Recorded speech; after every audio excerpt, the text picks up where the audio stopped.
And we are out of ads. What was the other thing? Out of ads. The flower? Flower to Flower. Yeah, that's the true pacifist run of Undertale. So you fight Sans if you go through the true genocide route, and you fight Flowey if you go through the true pacifist route. Flowey is easier than Sans, IMO. Yes. All right. Have you guys seen the pacifist Sans fight for the Undertale 10th anniversary event? I did. I played it. That was fun. I enjoyed that. So fun. I love it so much. I'm not gonna lie. I've never played Undertale, and I don't really intend to. The community. One day I will actually go back to ruined it for me. That's fair. Yeah, it's definitely one of the fandoms of all time. I think it was my audio weird. Oh, hi Fox. There's really nothing like it. Very fascinating. My audio sounds weird as fuck. Hold on, let me see if I can fix this real quick. I forget where I heard this, but it's like a quote or something like that. That fandom ruins everything. I mean, yeah, but I think some of them are just inherently more meaner than others. This is so weird. All right. Louder. It's kind of funny that the games that are always pushing so heavily the prospect of please just be nice are usually the ones with the worst people in their fandom. Most vocally terrible people in their fandom. Maybe my microphone is just weirdly positioned compared to the rest of your guys' voices. Oh well. I can hear you. So yeah, no, I can hear myself. It's just like I can hear myself in a different, I suppose, tone to the rest of you. And it's super, super, super weird to me. Maybe it's my EQ or something. I don't know. But welcome on in, ladies and gentlemen. Welcome in, Ray. Congrats on getting first. Welcome in, Boo or Ozzy. Welcome in, Azeroth. Welcome in, Yvonne. Hold on. I also might just be quiet. Welcome in, Azario, Fox, Asti, and Evie. Welcome in, everyone. I am adjusting my audio, or at least trying to, as I have adjusted my filters a little bit. So I added a bit of EQ to my voice, so it should sound a little bit more warm. It should sound a little bit less boxy. I might adjust that for D&D, but I'm not sure. It sounds so weird, but I don't know. I'll play around with it. I'll see what happens. For now, we'll just don't keep this as this, so I can have what's the word? Control. So. Greetings, dear spirits, and welcome to the Tables of Tartarus, a division of Purgatory Corner, where fate is bound by dice and stories are carved into eternity. I am your storyteller, Sinspeaks, and today we're going to be continuing the tale of Tyrant's Wrath. Take your seat to the table and let the threads destiny unravel before you. Every story has a reader, and you should always share your stories. With me today are my absolutely lovely players, Ania, Cyril, Gelmar, Dakota, and Alda. Sapphire is currently sick, so she is out for the day. Hi, guys. Oh, she wanted to do the thing. Hello. Hello. Yay. All right. And then if you guys want to check out all of the heroes, go and check out any. Oh, thank you. I remembered this time. Your timing is identical to mine, but go check out any of those folks. The message will be pinned, and you guys can learn about any of the characters at any point in time, and each of the blurbs were made by the players themselves, so feel free to explore that and enjoy the characters. So, all right, last episode, to the best of my knowledge, you guys were talking to Ania's mother, and learning different bits and pieces. Most of the details I don't recall off the top of my head. I'm assuming, Ania, you remember most of the details. So most of the details are actually from the stream before last. We were wrapping up talking to her last stream, I believe. Generally, consensus is stars going wonky, stars being weird. Probably need to look into stars more. Also, going to Elven Kingdom, probably bad idea, but I understand why you're going. Be safe. Also, look into the specific item that is a suncatcher back at home, and you will be able to find out cool stuff. Nice. And then between you guys leaving your mother and Dakota talking with the author, I legitimately cannot remember. just completely blank. There was this moment where apparently everyone assumed that Cyril was a man whore of some kind and was going to embarrass Anise. Forgot about that.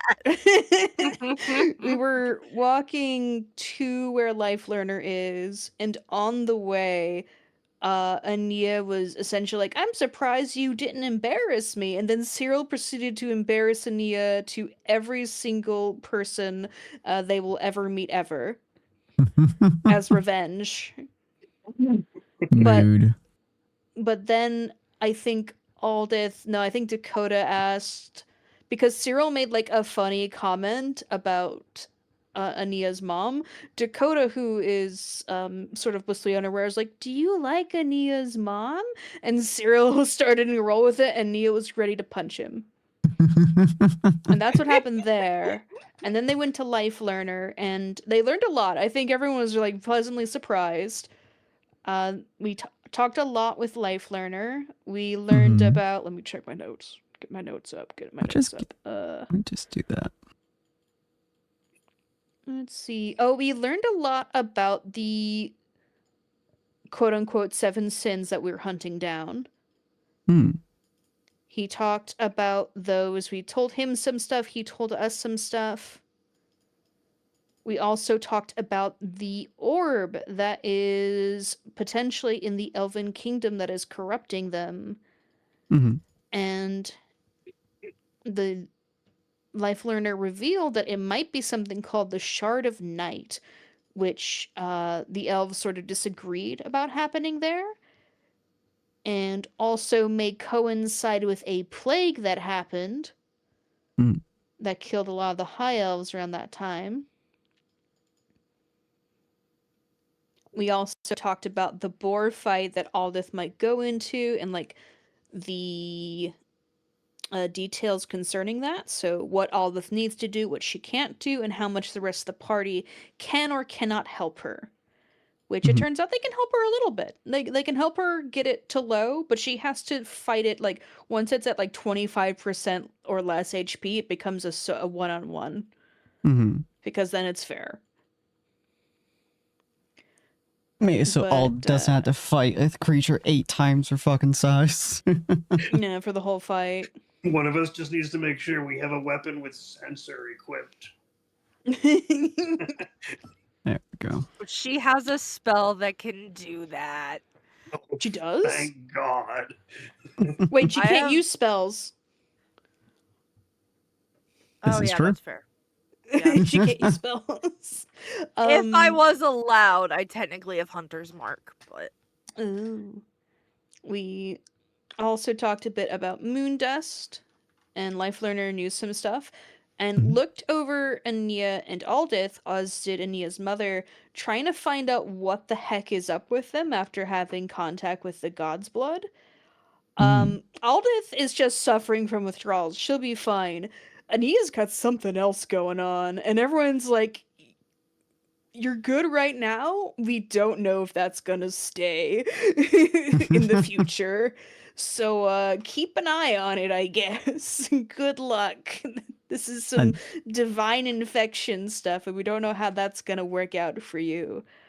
Ania's concern goes through the roof, just like, oh god. Sounds like every doctor's appointment I go to all the time. I feel that. Aldith and Dakota both requested to Life Learner to talk with those departed, since right now in the world it's a very opportune moment to talk with the spirits of the departed. We ended with Dakota trying to talk with either his mother or father, who he's never met, but instead he ended up talking with the author of the Dakota Writer books, because that's pretty much the closest thing to a father figure until the party that Dakota has had in his life. And it was a very interesting conversation. Dakota can talk about that themselves, and then we were going to start the next campaign with Aldith. Do I add any to that, Dakota? Talking about Dakota talking with the author. Yeah. Well, it was really interesting. I think, what was it? Jack Johnson Jameson. Mhm. I think so. Yeah. He was I think it was mostly talking about how he really appreciates that Dakota's so attached to Dakota, Mhm. but he can't hold himself to the standard of a fictional character because it's not good for him. And so he has to learn how to expand himself a bit. Mm. That's what it was really interesting. Also, Yeah. the author gave Dakota basically the right to write more Dakota writer books, so now Dakota Yeah. can take royalties for the book series. Yeah, I think he engraved it into his hat. You will Yeah. become rich Mhm. with the underground graveyard book series. Yeah. You can now All right. continue the series. It's his Yeah, I book gotta now. make book 15 eventually. Alrighty, so yeah, so that's the recap for last episode. If you guys want to see it in more detail, feel free to go to our TTRPG VODs channel. As we've been doing the last couple of sessions, and hopefully I'll be doing for many, many more to come, I will be going through a session prompt to kind of get us into our characters' heads, as well as to allow myself and the viewers to kind of get a better perspective of your character and better understanding of your character. And we'll be going right to left, since we did left to right last week. The question that I will be asking you, you can do it either in character, you can do it out of character, you can do a mix of the two of them. As per usual, in order to get us into your character's head, the most important aspect of it is to kind of I guess give us the why, typically speaking, the allow us to get into your character's headspace. So Aldith, well, I'll start with you since Sapphire is currently out. The session prompt for this week is, what does your character believe their ending will be, either for this campaign or for their life in general? And how do you as a player think your character's ending will be? Do you think your character will succeed? Do you think they will fail whatever goal they're attempting to achieve, or not? Why do you think this? Okay. I very briefly thought about it multiple times, Mhm. as it was posted. And I think Aldous specifically thinks that at least her ending when it comes to the campaign is that she is going to find the Crimson Talons, take them down, and then just go back about adventuring. But I do not think that that is going to fulfill her whatsoever. I think that that is not where her story needs to go and where it needs to end. Whether it does go there or not, it's up to the dice. Um, but I think that there's a lot that she needs to do, self-wise, much like myself. She needs to do a lot of stuff self-wise to truly find what her actual ending will be. Mhm. Um, as a player, I, uh, it'd be cool if she was alive by the end of this, you know. I'll take that and I'll call it a day. But yeah, I think her ending for what she wants is for her vengeance to be completed, but I do not think that that's what she needs, if that makes sense. Mhm. Makes sense to me. All right. Dakota, same question for you. What do you think your character believes their ending will be, either for this campaign or life in general? And how do you as the player think your character's ending will be? Do you think they'll succeed? Do you think they'll fail? Why or why not? I think that for a very long time, Dakota hasn't really had any idea how things would end, and didn't really think that they ever would. Dakota Mhm. kind of just figured that the state that he was in would just go on forever. Adventuring, gunslinging, some such. You just keep wandering forever. And in a way, he still kind of thinks that might be how it is. But recently, especially with this whole Jack Johnson Jameson thing, I think he kind of wants to. He's kind of partial to the idea of like maybe settling down, maybe good like maybe becoming an author maybe someday. But mostly I think that he just kind of wants to follow his friends around, and he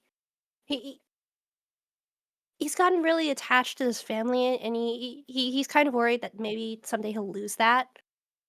So I think that's how it is. I think he wants to keep adventuring, he wants to keep finding himself, but maybe someday he'll settle down and like just write and maybe be himself. Maybe like maybe he'll figure out his changeling part and be more open with that. I think that would be nice. And that's Nice. kind of how I see it as a player too.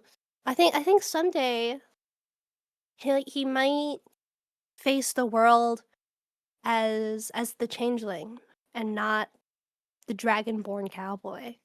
I think that would be fun. I like that. It's really nice. All right. Yeah. Gelmar, what does your character believe their ending will be, either for this campaign or for their life in general? And how do you, as the player, think their ending will be? Do you think they'll succeed in what they're going for? Do you think they will fail in what they're going for? And why do you think this? Well, crud. So as an ending for the campaign, I am hoping that it's going to be he manages to save his sister, aid in taking down the obsidian wyverns, as well as release any other excess dragons they might have alongside, or still in the cages alongside them. Okay. From there, he probably intends to return to the Haven and spend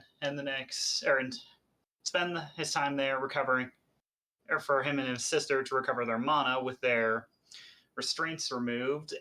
All the while, Gelmar is going to use the opportunity to throw himself full time into his work under Borin at the smithy.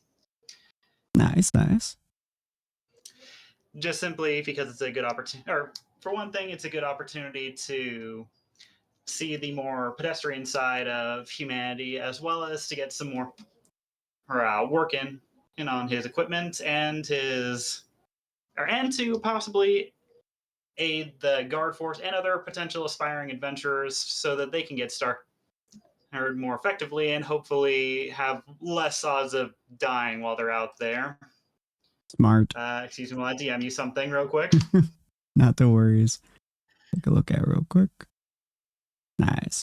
And then for you as the player, do you think that he will be able to achieve this based on your current knowledge? Do you think that he'll probably fail? Is there anything that is blocking that in your mind?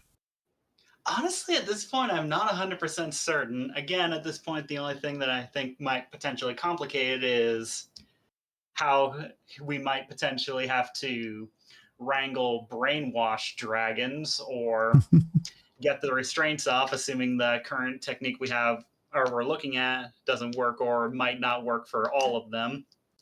But aside from that, everything kind of just comes down to from the angle I'm looking at things, everything else just kind of looks like it's just going to come down to the dice at the moment.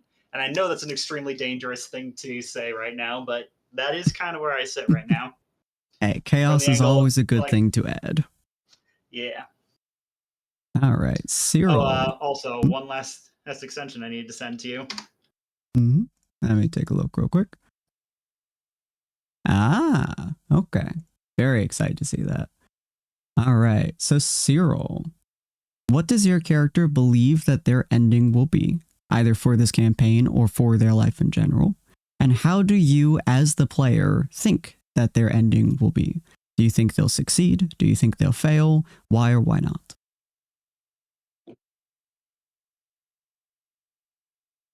He's he's pretty sure that campaign wise, he's going to see this all the way through to the end. Mhm. But after that,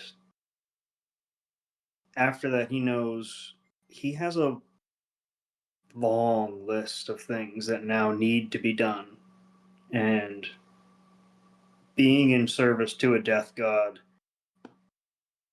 the patience only goes so far. Mhm. He knows that he's only going to finish out life in general dying in combat. Mm. Live by the It's blade and die by not the going to blade? be old age. Live by the blade and die by the blade? Well, it's not going to be old age, and he's come to realize over the years how little he's gotten sick since this has happened. Mm. So it has to be in combat. And if he's lucky, it'll be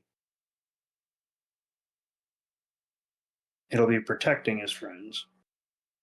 Mm. And if he's extremely unlucky,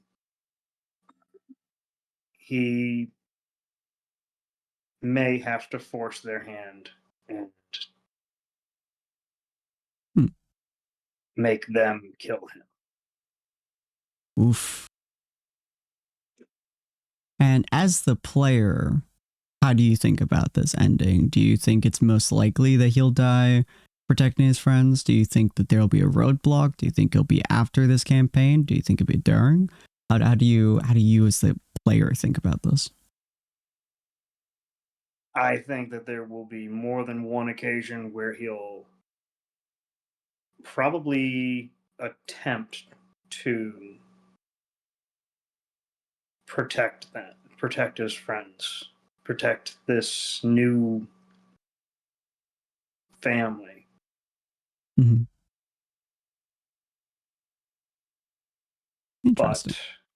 But I also know that there are a lot of very stubborn, heroic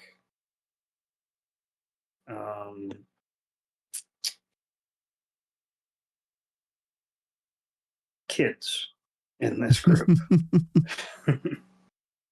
Mm-hmm. It's probably not going to go at all the way he's hoping it goes.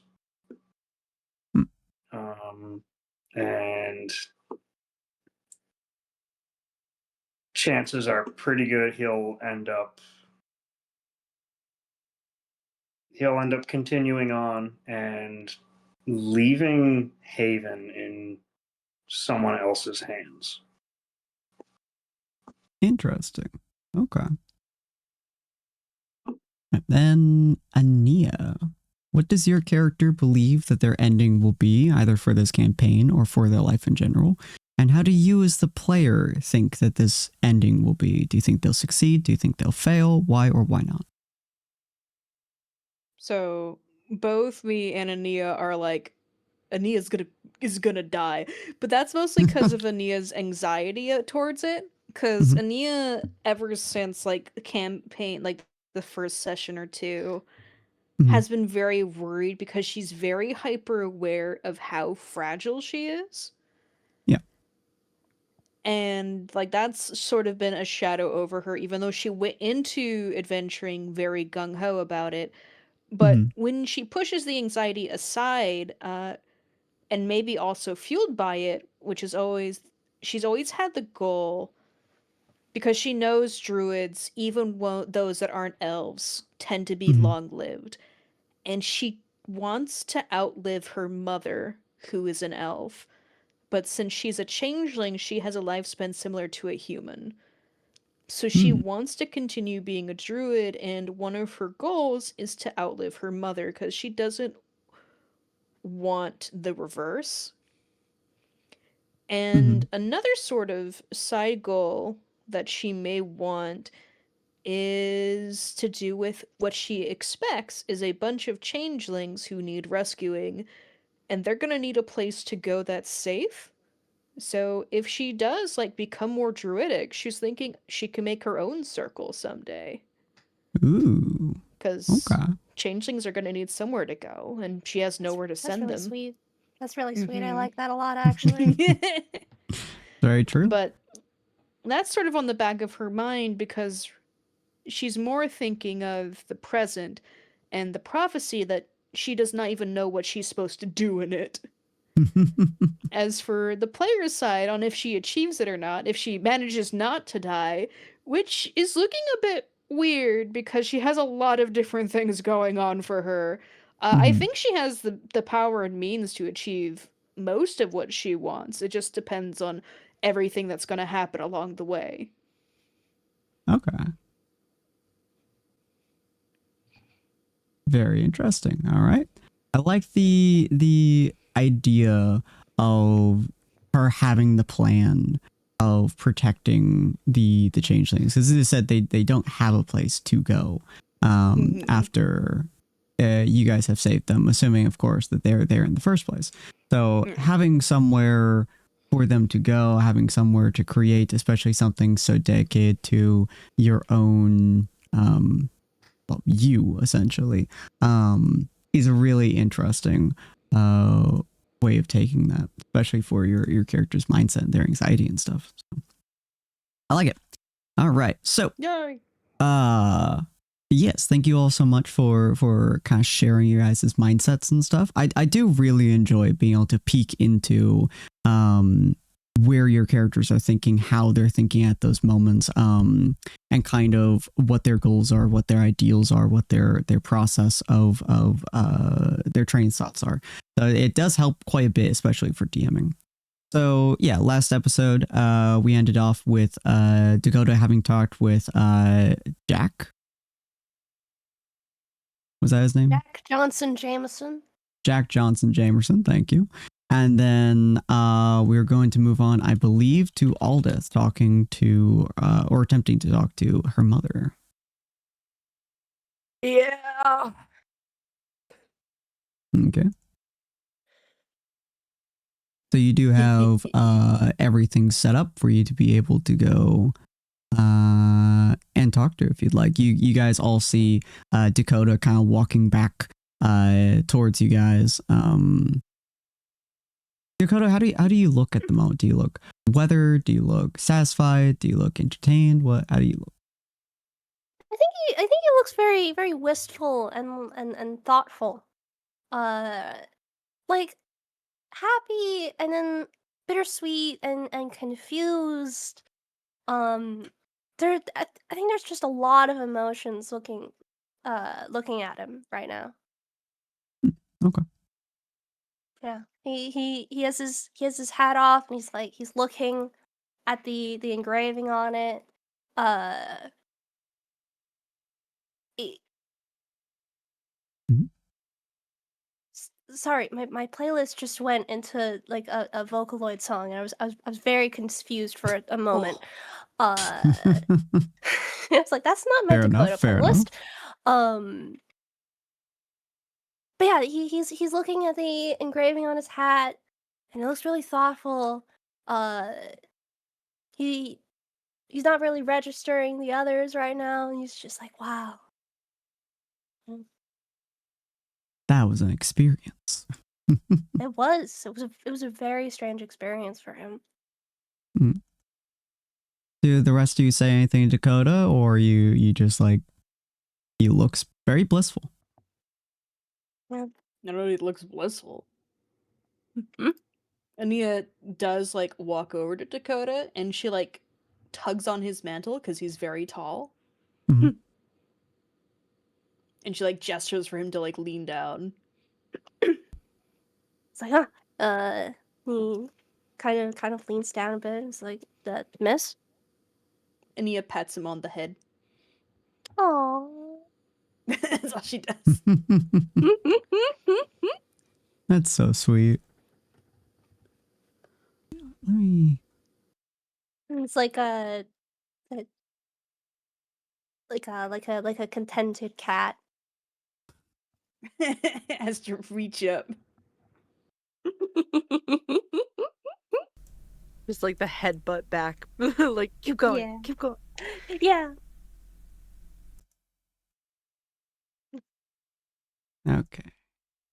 In theory, I just changed my audio ever so slightly. Mostly because I didn't like how I had it upset before, so I'm saying it back. Okay. So, not for you guys on Discord, but for stream. Oh yes, so you guys, yeah, so you do all that. Aldith, you also see where Dokeo came from. You see Life Learner kind of walking back in, and he's definitely saying some stuff up again. You know, you can walk in there anytime.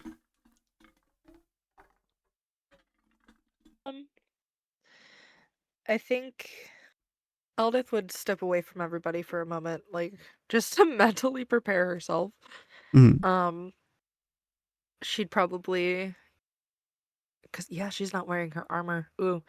So her like her amulet like symbol like is on full display probably, and I'd say she'd grip it and, you know, kneel down on one knee and probably just give like a really short like just a, you know, like hey Like a general God, it's prayer? me, Margaret. Like, hey God, it's me, Margaret. Like that. Like just a Soft general prayer. prayer of like, yeah. Mhm. Just like a general like, please don't let me have a mental breakdown over this. Let this work and make me be emotionally sane while I do it. And Mood. then she'd probably, you know, after she's done, she'd stand from her stance and walk over and wait patiently for Life Learner to give like the A-OK that she can approach and, you Okay. know. Yeah, after a few minutes, you would see he basically kind of waves you in. As you walk into the whatever the reverse clearing would be called. Never know what it's called, but essentially the under the canopy of trees. But you walk into there, you see the same site that Dakota did. Markings on the ground, written basically chalk. Him standing on one side inside of a small circle, and clearly gestures you to the other side. He gives you the same basic gist that whoever you are talking to may not necessarily be who you think it will be. It'll be whoever you have a truly strong connection to or a truly strong desire to see. That may be who you desire, that may not be. Is a little bit fickle, especially since the veil isn't as thin as most of the time that this is done. He also states, of course, he gives you the bottle, tells you to throw it into the other circle when you are ready, and that he will give you space to do what you need to do. There is only a certain amount of time that the other person will be there. You are effectively pulling them from wherever they are, be that good place or bad place, and giving them a moment before they would have to go again.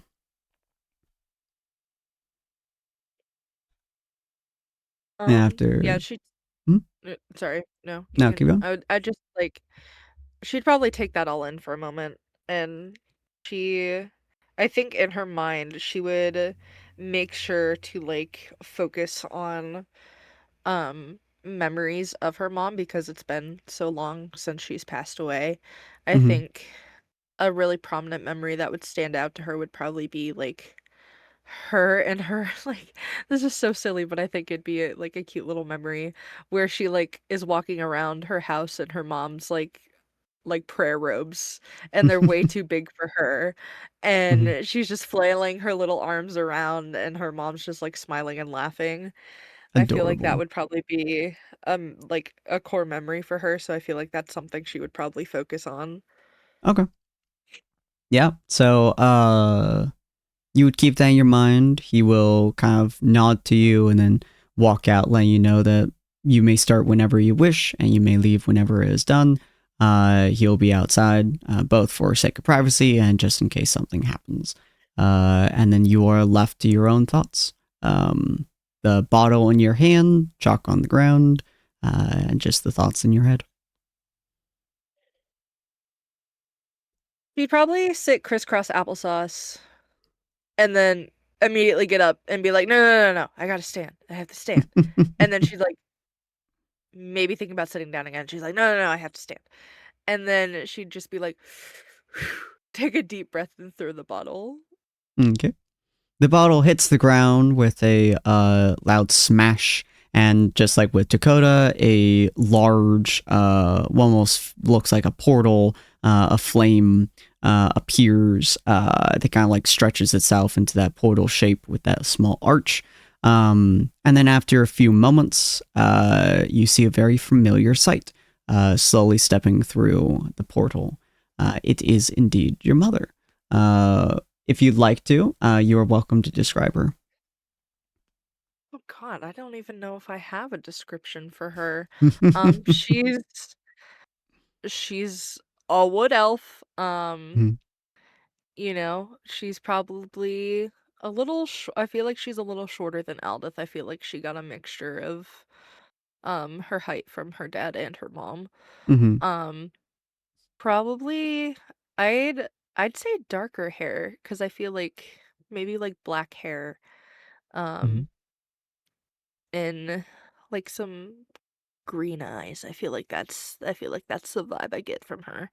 Okay. Um and she just like I feel like she's got like those like smile lines. It's very obvious that she smiled a lot Mhm. when she was alive because she has those like very obvious smile lines. Yeah. Um but yeah, she's probably in her like prayer robes or something like Mhm. or She's in maybe the same something prayer spirit robes that you remember from that memory that you have been wearing before. yeah. Mhm. Yeah. Yeah. She Yeah, steps through that's what the I got. portal and she smiles at you. She goes, "It's so good to see you again." Aldith immediately is tearing up and like just very softly she takes a very timid step forward and she's like, "Mommy, is that you?" Indeed it is. As she just kind of gently wraps her arms around you and just gently hugs you. Aldith can feel it, right? Yeah. No, it's Oh, it feels she's just like hugging an awesome. old person. She is hugging as tight as she can. After a She few minutes, she yeah. just kind of like rubs your back and she goes, "Have you been okay?"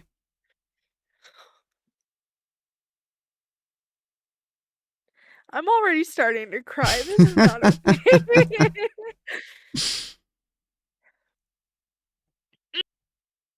Mhm. If you need to like take No, a break, you can ask I Sin to like refuse. focus on the party, okay? I refuse.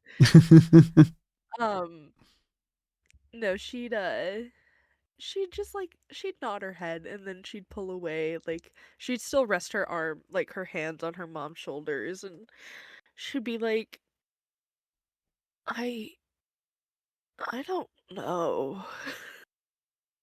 Just very bluntly, I don't know. She will kind of gently pat your shoulder, kind of like moves you to like arm's length so she can look you up and down, kind of seeing how you've grown over the years. As she goes, "You seem weary. Something appears to be on your mind." So much is on my mind, and I am so thankful that I get this opportunity to even see you again.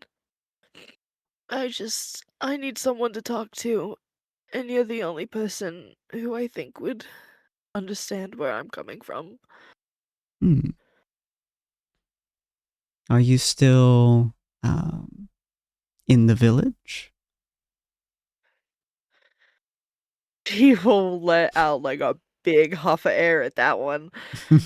Just like a um she'll shake her head and she'll be like, I try to write father as much as I can, but I have taken on a new responsibility. Hmm. She'll she'll like look down and remember, oh hey, I'm not in full armor right now. And then like like sort of a little confused on why her mom would ask that and then be like, "Oh yeah, cuz I'm not in my full armor right now. That's why." Yeah. And then um she'll be like she'll probably just explain. She'll just very she's so polite. Mhm. She's mommy's girl. Um I I took up an oath. I have decided to protect people and I go on adventures like Dad used to. Hmm. Are you remembering to eat daily? She'll giggle. And like a smile will like show on her like very like cheeks are like covered in tears. But Mhm. like she'll like through those tears she's smiling.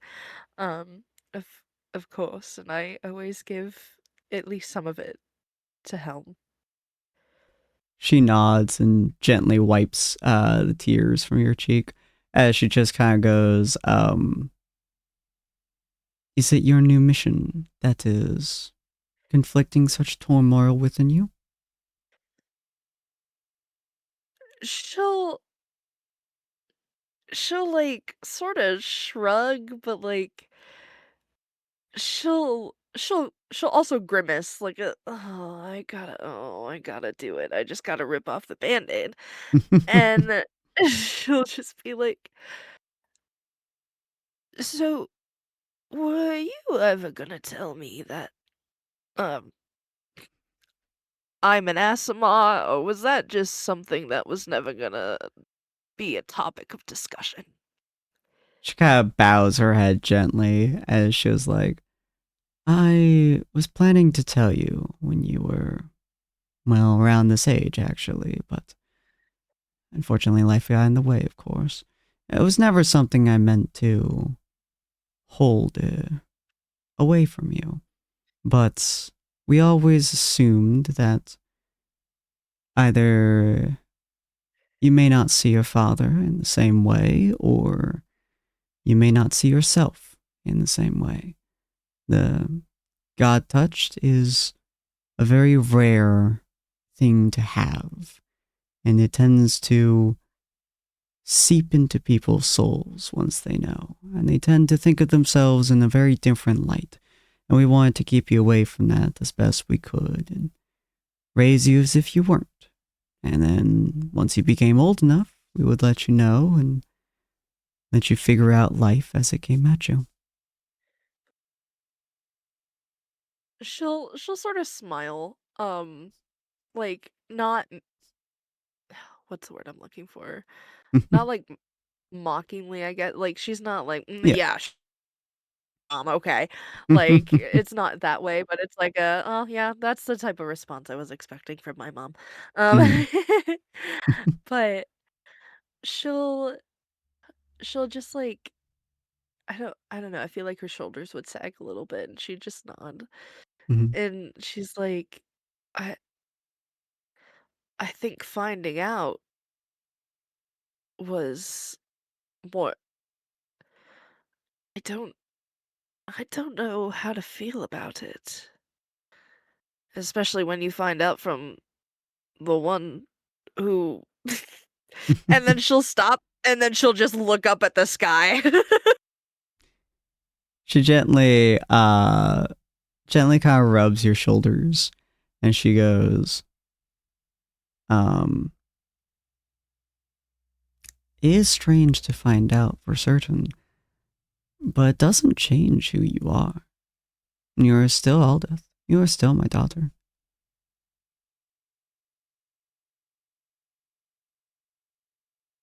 You have the blood of a She'll god running through your veins, but you are also still mortal, still you. Your choices are still yours. That's good, Sid. That's good. Um, she'll look guiltily at the expression, "Your choices are still yours," and sh- she'll just she'll probably start tearing up again Mhm. because that like the guilt's just gnawing at her, and she'll like her lip will quiver as she speaks, and she's just like, "W- what if my choices aren't the ones that you would have wanted me to make? I'm so afraid that you're not going to be proud of me." She gently hugs you and simply says, I'm so sorry I made you feel like you have to follow my wishes. Your life is your journey, not mine. Your decisions are yours, and they should not be based off of what I desired.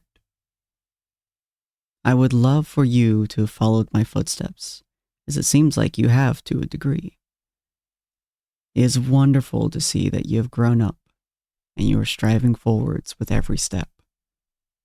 But your decisions should be yours.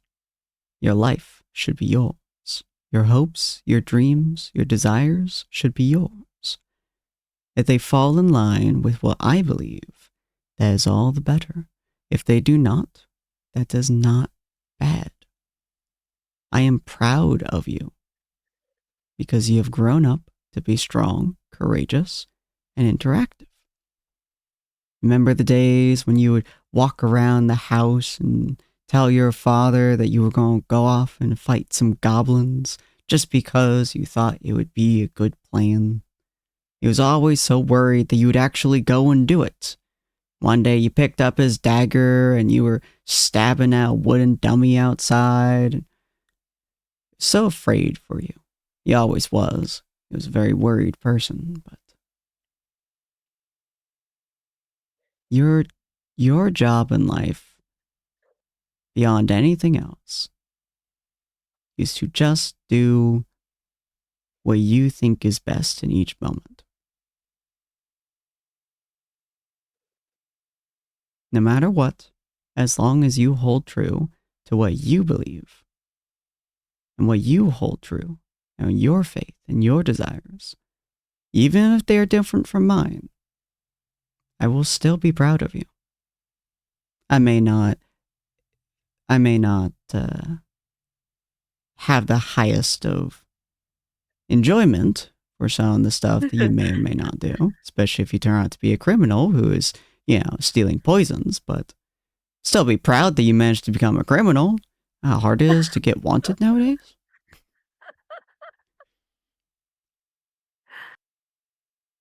She There's was that probably like smile. full. She was probably like full on crying for most of that, but as she like started talking about like childhood and stuff, she would have definitely started smiling and giggling. Mhm. Um, I think she's that obviously like that makes her feel better, but there's Mhm. still like that look of turmoil on her face, and she's just like, what if I don't know if what I'm doing is right? I'm I'm confused. I thought the oath that I took was the right one. And I still do. I just what if when the time comes and I I do what I have sought out to do for so long, it doesn't fulfill me the way I want it to. She kind of holds you out arm's length again and kind of looks you in the eyes and she goes, "Oh, sweetie, do you want to learn a secret that all adults know?" She'll do like that like a little girl like Mhm. Not a single one of us know if what we're doing is the right thing. Not a single one. None of us get handbooks of life to know that our choices were correct. None of us know what the future holds before us. All we can do is make a decision and stick with it. And if it turns out to be a decision that we are unhappy with, we make another decision to find something we are happy with, whether that's in the moment or for the future. If you believe that your oath was correct, whatever that oath may be, then at that moment in time, it was. It was what you needed, it was what you desired, and what was true for you. If you believe that it's not in the future, you have to take the moment, grab ahead of you, and choose a different path. One that will make you happy. Life is full of choices that you make. I served my life in servitude of helm, a protection, of keeping the village safe to the best of my abilities, and I did so to my last breath. That was my choice, and I never regretted it for a single day. I kept you safe. I made sure that you lived the best life that I could give you. But that is a choice that I made every single day. It was not a choice that I just decided one day, and that was it. It was a choice that I woke up, I made it. Again and again and again. Some days were harder than others. Some days were a real test. But I still made the choice. If you're happy with your choice, stay with it. Others may tell you it's a bad idea. Others may tell you that it is something you should give away. Something that you should drop. Sometimes they might be right. But in the end, only you know what your limits are. Only you know what your desires are. And only you know what you desire for your future. Only you can make the choice of what comes next. So if that oath is what makes you happy, stay with it until it doesn't. And then pick a new choice. Aldith looks incredibly contemplative right now. Like, this is life-changing advice right now. She'll take, like, just a moment with that contemplative look, and then she'll break out into, like, this mischievous little grin, and she'll just be like, "I'm going to go fight a boar." She's gonna look at you with a very confused face. And she's again going to look you up and down, just kind of like look at you Joe close, and she's just gonna go, well, I respect your decision, and I'm very proud of your choice. I don't think it's a good one, but I respect your choice to make it.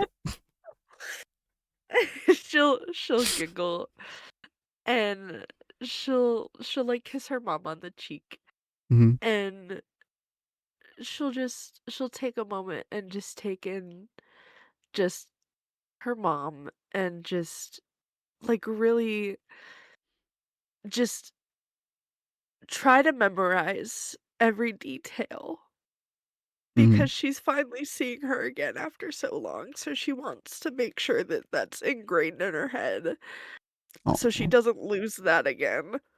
Mhm. And she's just gonna shake her head and like try to push away her tears. And she's just gonna she's gonna smile. She's gonna be like, "You are too good at the parenting thing. I don't I I don't understand it. I just thank you." You learn a lot when you have a child that decides to wander into the forest at 3 a.m. with a knife in her hands, trying to find the strangest and largest berry she can possibly find, and then it turns out she actually grabbed a root of a tree.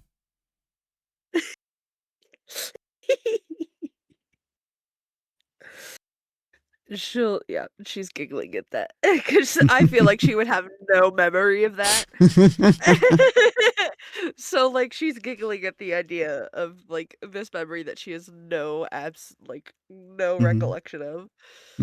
Um, You learn a lot over a long period of time, sometimes just from experience, and sometimes from advice from others. I had a lot of good friends that you might remember, you might not, from when you were a kid, and your father helped me with a lot of difficult moments. But a lot of it is just having the right mindset when it comes to things. After all, you don't lead a village by believing that you are always correct. You lead a village by listening to everyone who follows you and making sure that everyone and everything is accountable and you learn from everyone. The same thing goes with your general life. Take lessons, learn from them, continue on, know that you'll make mistakes, and just fix them when they are made. Aldith will, while her mother mentions friends, she will very slowly turn over to look at the party, and she'll give like a very like a very soft smile, like just like that, like knowing smile, and she'll turn back to her mom and she'll be like, I think I finally found the friends that I've needed. I think it's finally made sense where I belong. I am glad. It is hard to fit in, even at the best of times. But when you find people who work alongside you, there is nothing on this planet that is more worthwhile.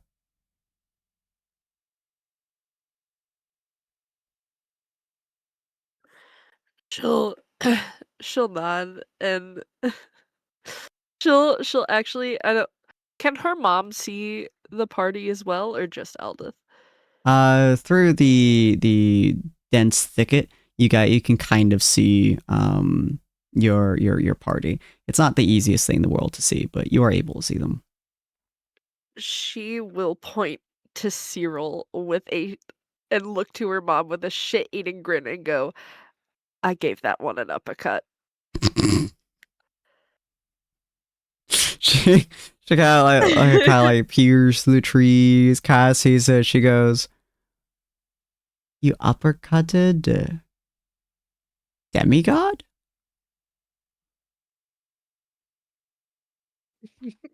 She'll tilt her head at the demigod comment, but shrug it off because she's too proud of herself right now. And she'll be like, yeah.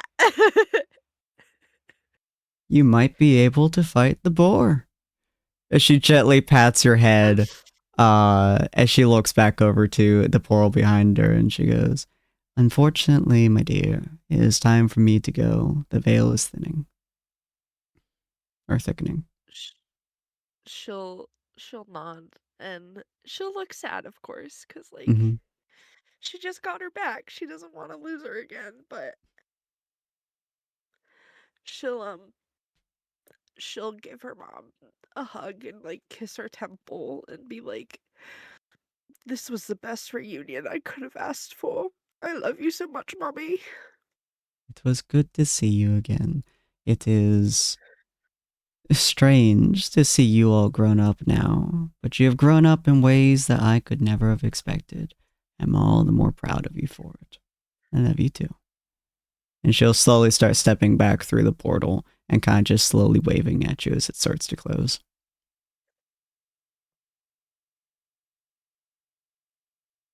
I can go to the party because I'm crying. Okay.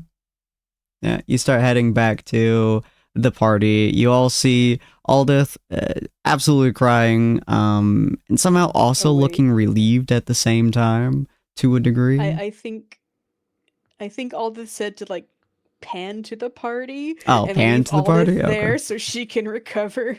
Please, That- please tell me if I'm correct or not. I'm just going to say Yes. the background got Okay, just yeah. dog her, and let's just leave it at that. Alright, well, You move it gotta give over her a to break. move it over to the party. You guys are talking amongst yourselves. Life Learner is standing kind of next to the entrance for it, and just watching over the area. And yeah, the rest of you guys are just chatting amongst yourselves. What are you guys doing?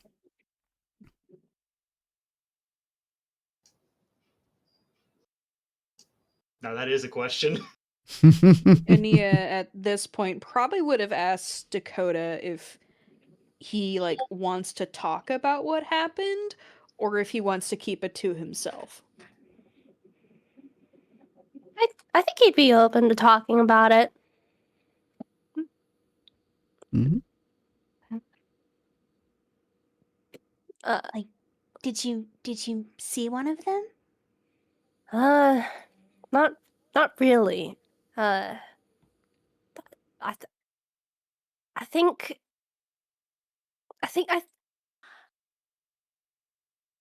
think it was more like something about the connection, and I don't know. I think the portal might have gotten a little bit confused, but I think I see where it was coming from. I didn't see my parents, but I think I saw what raised me.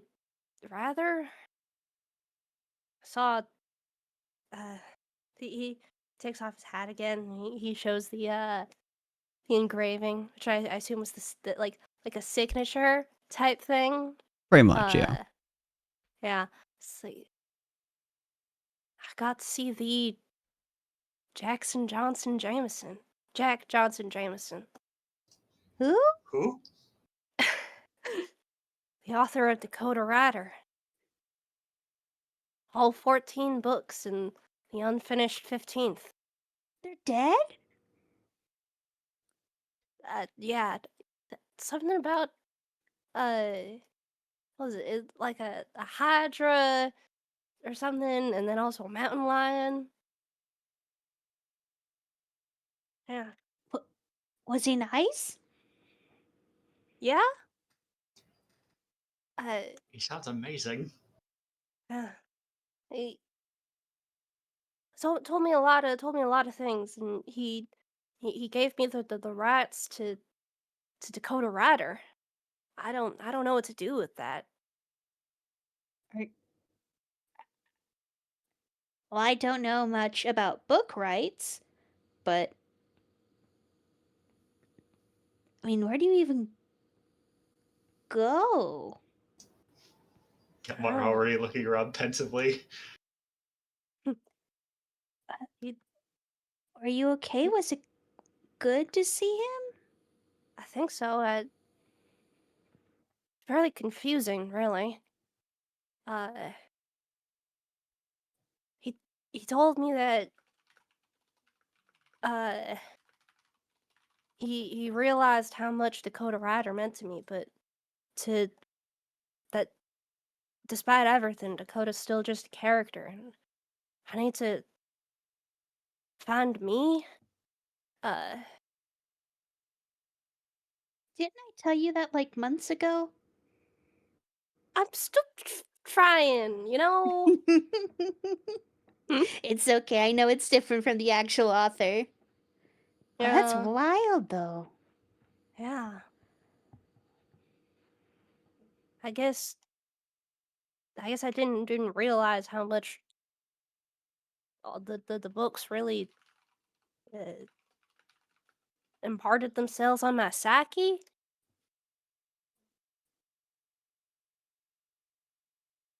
Guess that means I won't be seeing my actual parents anytime soon, but guess I kind of already knew that.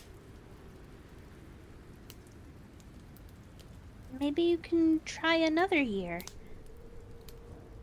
Maybe. I don't know if it's like one per year or. And she like side glances to Life Learner.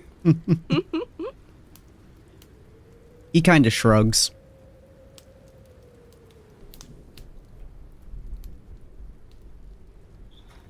Thanks, man. That's really helpful. Oh, he does that all the time. I think for Life Learner that translates into I've never really tested the limits. Kind of slowly nods. Maybe we can find out more about them in when we get to the kingdom. She pauses about that and thinks it over. It's like, Well, maybe. I can sort of imagine a way to do that, but it would depend on a lot of factors. They were practically If any... Go ahead. They were practically the capital of information, correct? I wonder what sort of stories they have there. Are you asking about the Elven Library? Yes. Oh, and she like looks to Dakota with like a knowing look. And then back to Gilmore. Library there, they pretty much have everything. Just they like to hold on to anything they can get their hands on. They last I recall, I think it was they have ways of storing, archiving pretty much everything that's ever been put to paper. It's a very big library. It's where I got my first edition. Well, good. Do you think they let commoners walk in there and read a few? No. Eh, She's like immediately bursts out of its head, just screaming. Disgust. Well, I'm sure there are exceptions, but I think there's like sections, and you're only allowed to certain sections, and you can get into better sections if you have like permission. This is from years ago though, so my information might be outdated. I mean, unless they change the locks. No. Oh yeah. You weren't supposed to be there. No, not really. I wasn't Oh. supposed to be pretty much anywhere. They might have changed the locks. I wouldn't be surprised if they upped all their security after the incident. Then again, high elves don't really like changing things. That's also true. Especially in such a relatively short period of time. How on earth does one succeed perfectly the same forever? I'm never Well- going to understand them. To I do have improve a security. Dakota. Hmm. What do you hope to gain knowing who your parents were?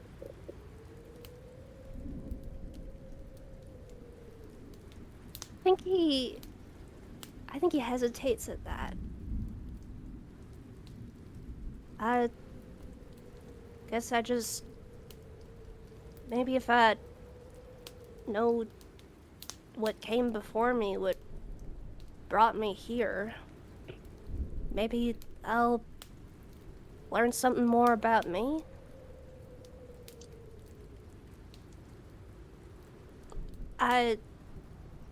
I spent a lot of time trying not to be me. So maybe if I try to start with what made me, maybe I'll figure out how to start on that.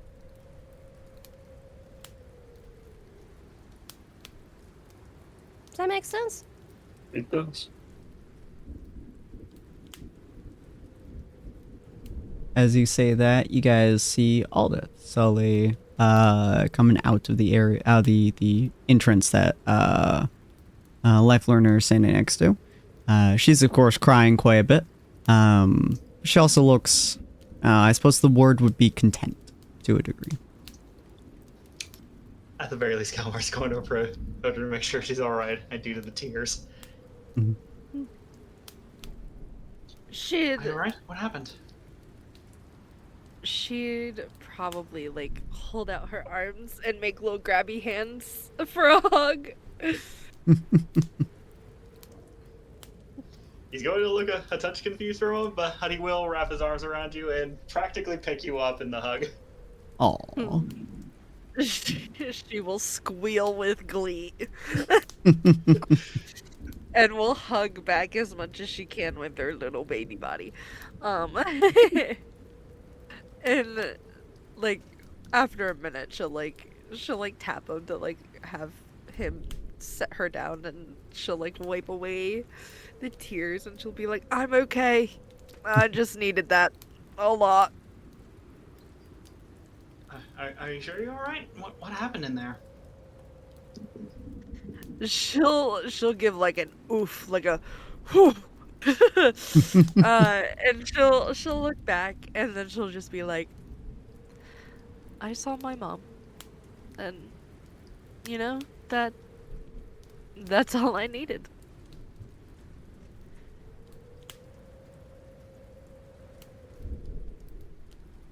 It sounds wonderful.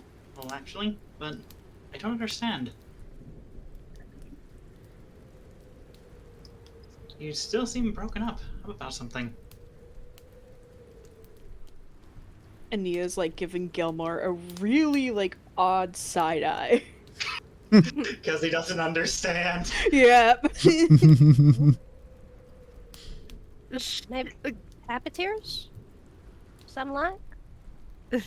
Aldith will gesture to Dakota and be like, yes, my mother passed away when I was very young, and life hasn't been easy since she's been gone. So seeing her again was as if I was breathing fresh air for the first time.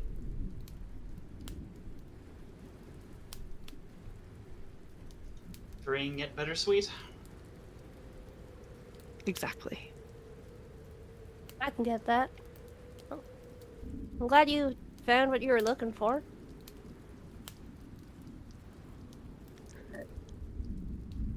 Sounds like you both got what you needed, in a way. Hearing Cyril speak, Aldith will turn on her foot, and she'll be like, my mother said something about you. We need to have a conversation later, but we need to have a conversation because I'm too curious. He looks around, seeing only the 6 of us and Life Learner. I mean, we're quite alone out here, so...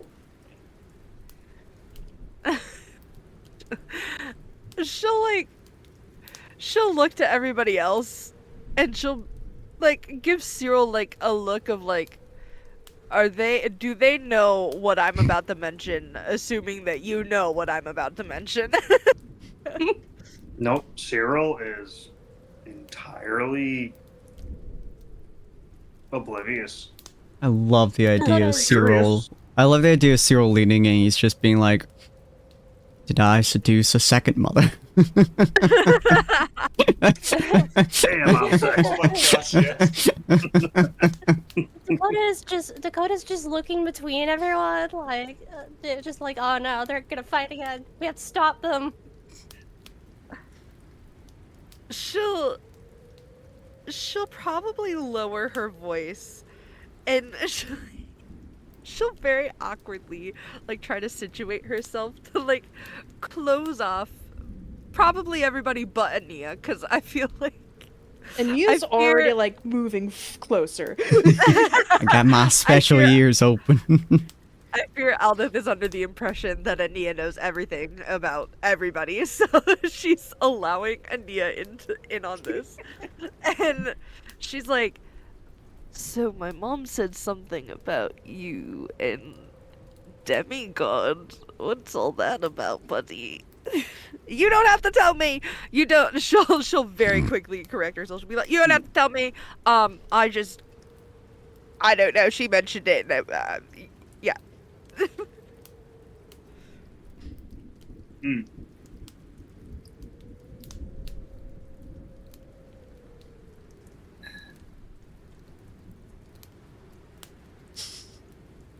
I don't think I've ever been called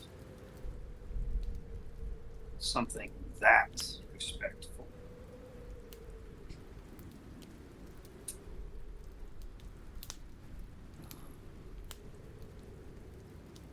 Aldith is looking at you with the most childlike wonder in her eyes right now.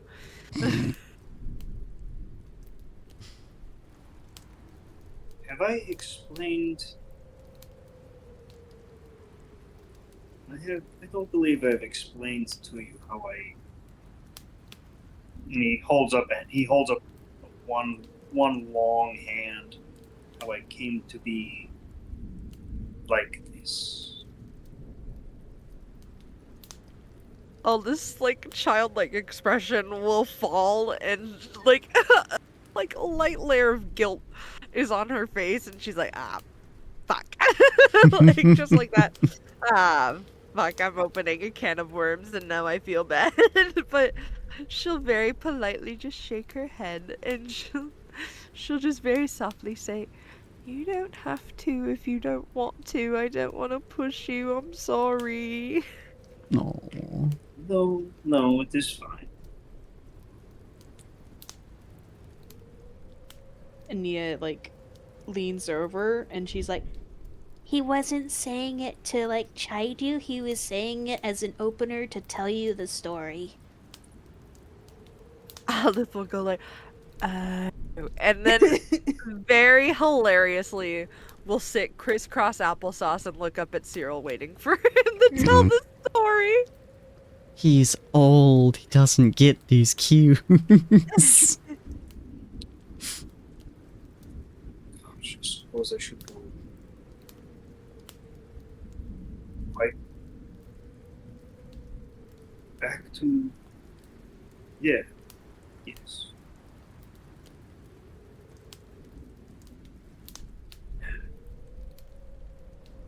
The very last time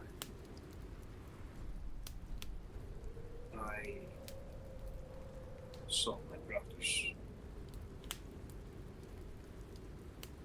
The very last time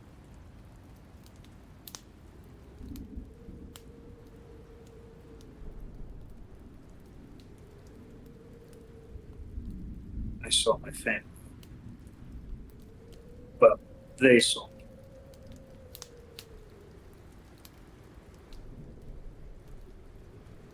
It was in the twilight years of the Brotherhood. Chapters had been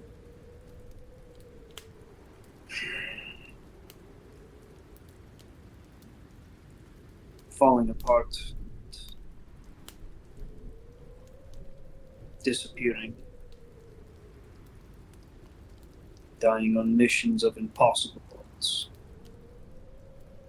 Missions that, according to our charters, we could not refuse.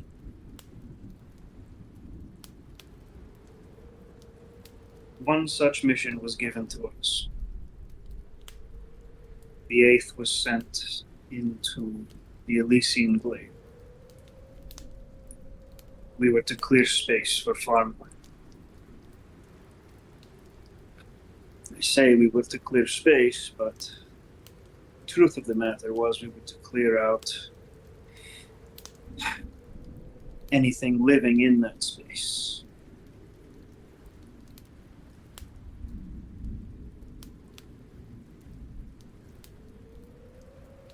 On the third day, We found it. The berry.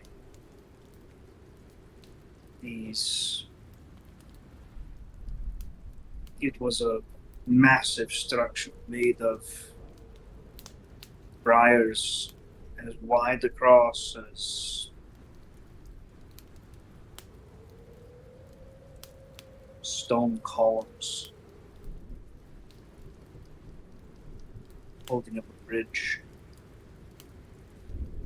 Thorns large enough to skewer a man entirely.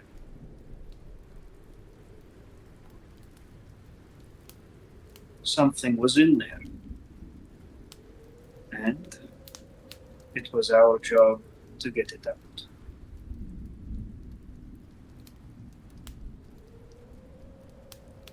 We should not have continued. The creature in that barrel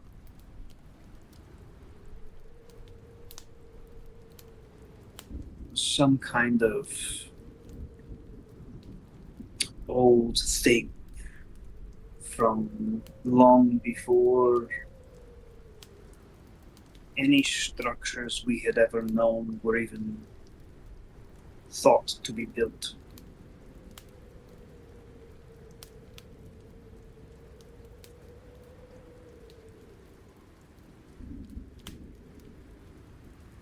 When we woke it, the last thing any of my brothers heard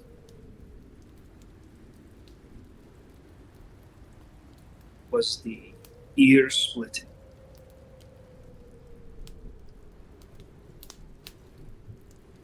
Wailing of that creature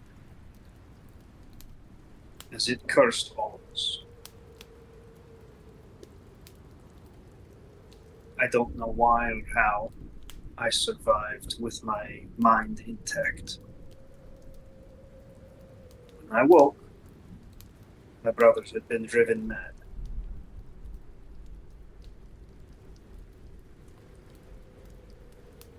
And I ran. I ran as far and as fast as my new feet could carry me. All the way back to Haven.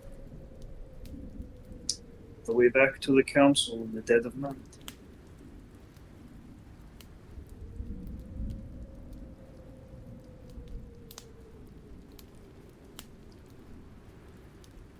It was raining that night.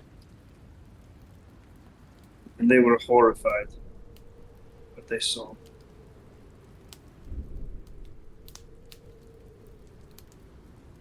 They tossed me 30 silver and cast me out, striking from the record that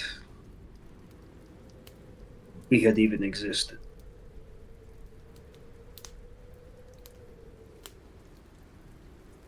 Instead of 12 chapters, the Brotherhood was rewritten to have 11.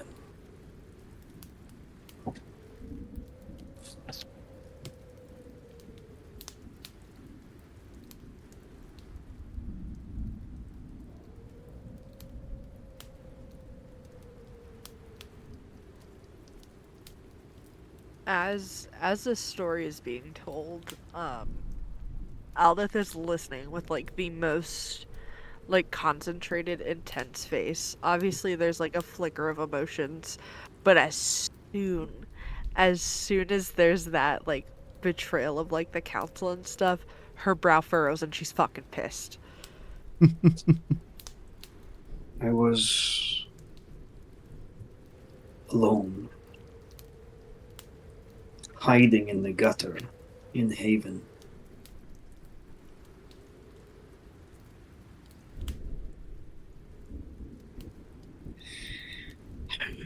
I prayed to whatever would listen.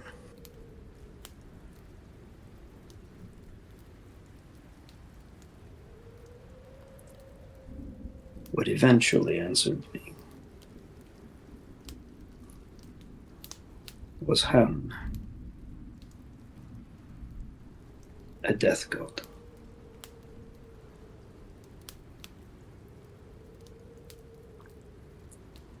I swore an oath to the hunt. A hunt that I have put off for a very long, long time. The very thought of stepping into that cursed wood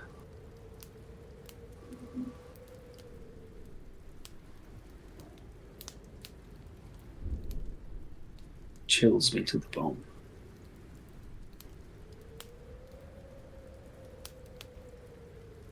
I have busied myself with Haven.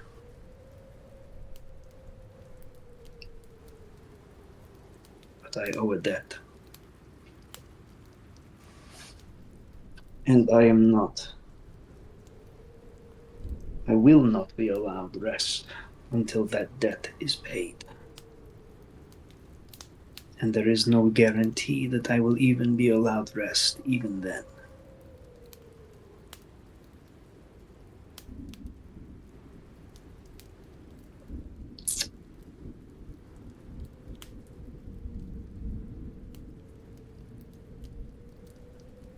The reason that I had inquired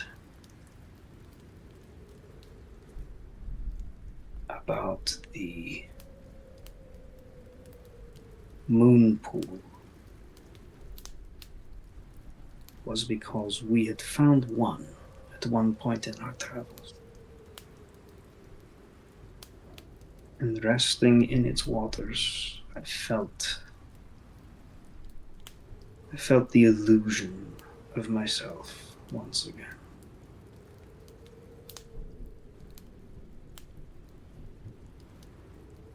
I had hoped to feel that at least one more time.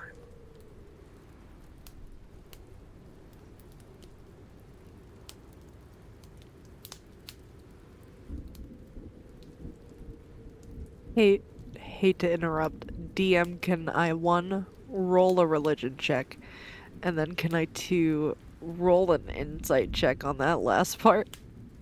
Yeah, sure. Great.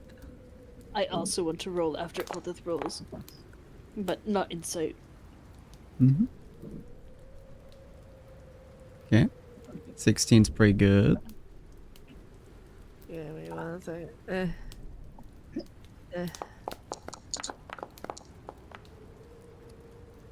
Ooh, insight is Damn. very good.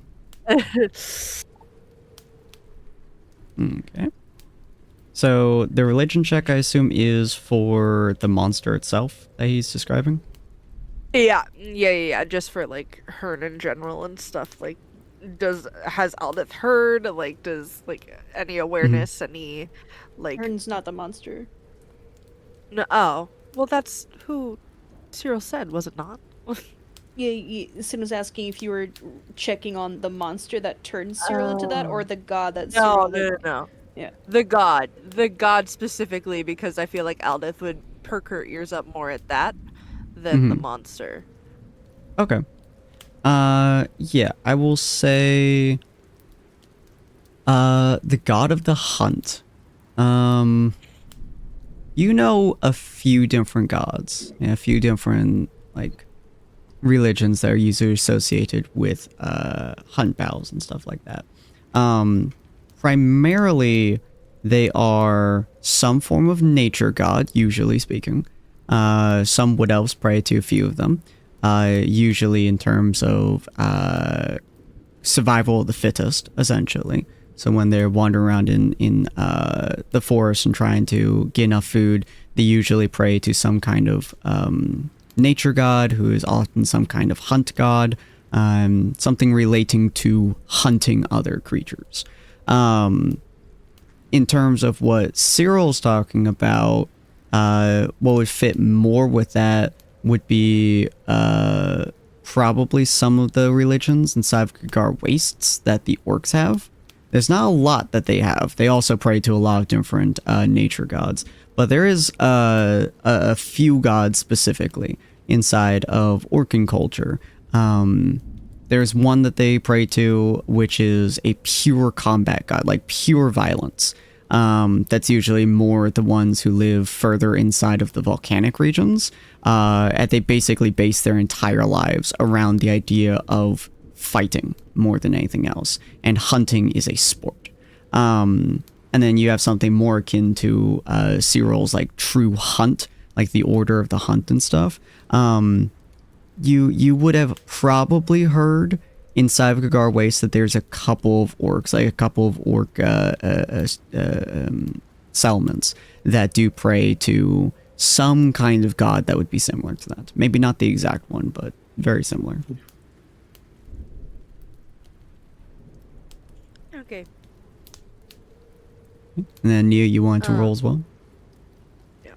I wanted to roll a nature check on the monster. Specifically, I was also. You can roll that first because you asked to roll it first, but that was another thing that popped up as soon as. Well, what was the insight for? Oh yeah, that was for Cyril, I think. Yeah, it was pretty much for you talking about like how you felt like the shell of yourself from before. She just sort of wanted to insight that and be like, I don't know, just get a better handle on really what you meant about that, I guess. I have the exact words if you need it. Me or him? Because I mean, either. Yeah, Cyril, how do you present that? So what I meant by the by the illusion, by feeling the illusion of myself. Yeah.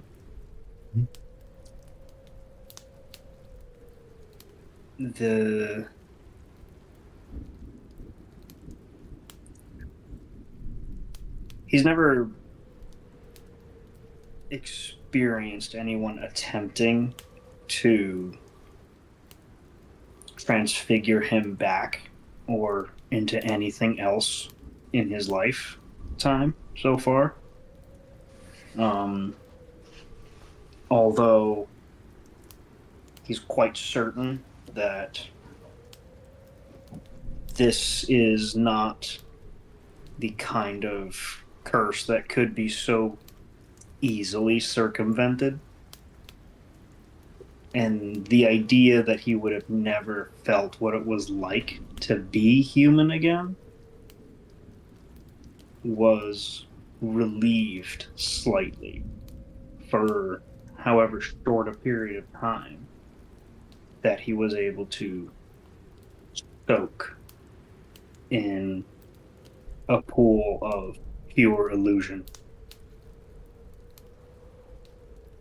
Beautiful. That is the information I needed. Okay.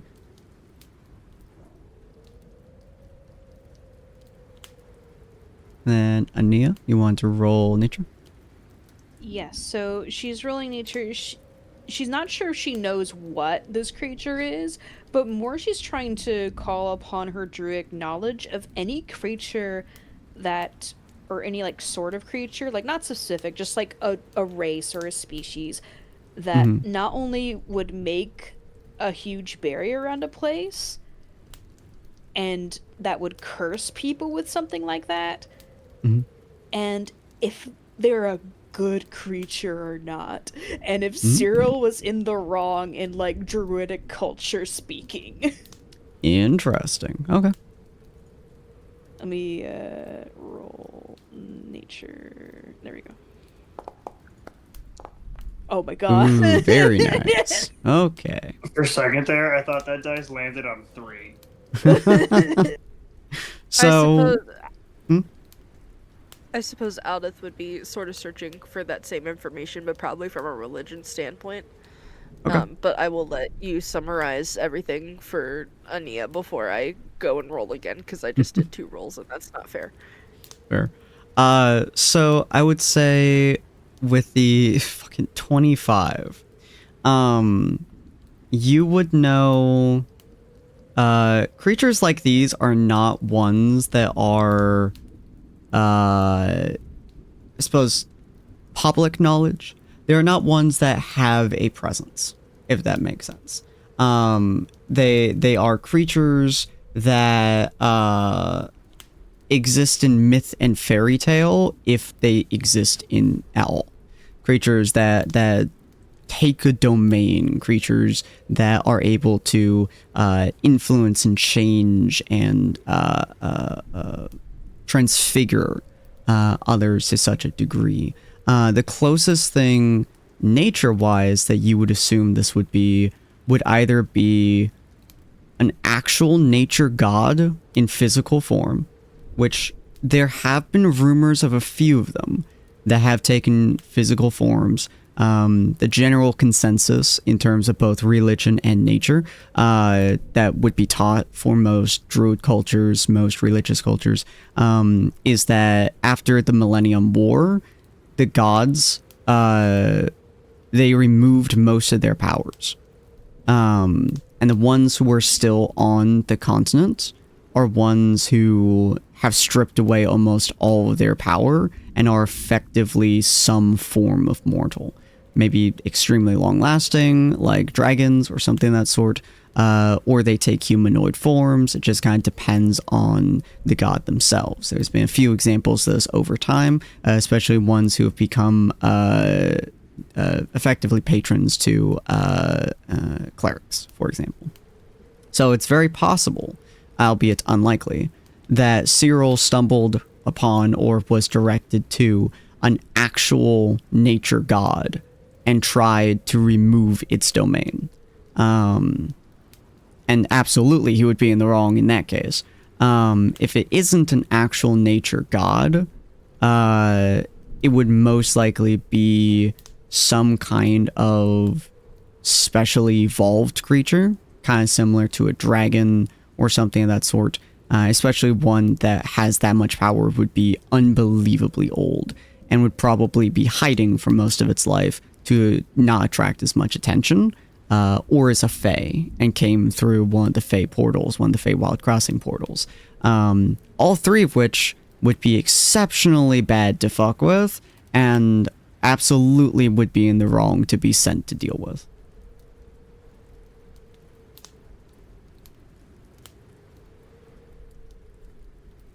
Alright, cool. Mm. Thank you. And if you like Aldith, you can roll as well and see what Aldith would know religion-wise. So you would get... Same roll! I know, crazy. You would get similar ideas, but of course, from a more religious standpoint, it's most likely some kind of god.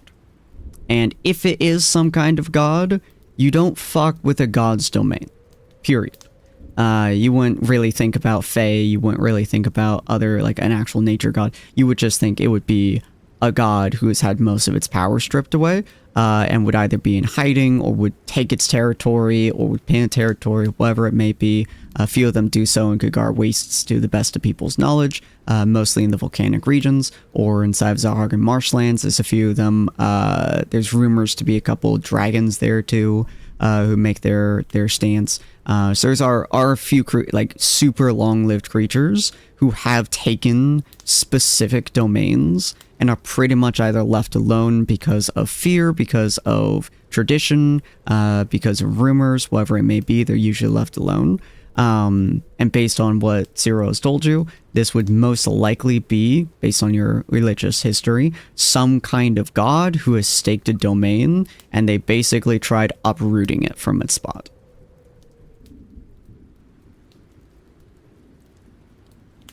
Sorry, I was blowing my nose, but understood. Thank you. Mm-hmm.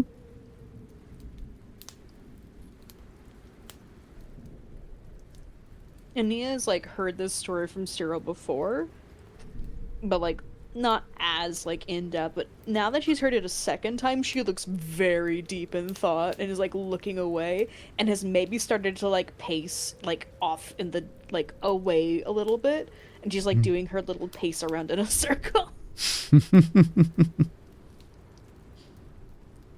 Aldith will probably stand up and go up to Cyril and, like, this is so weird.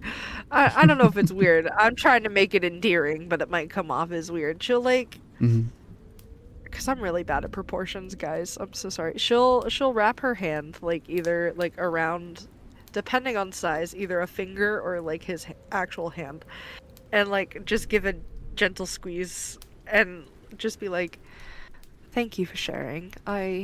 You didn't have to do that, and I really appreciate you doing that."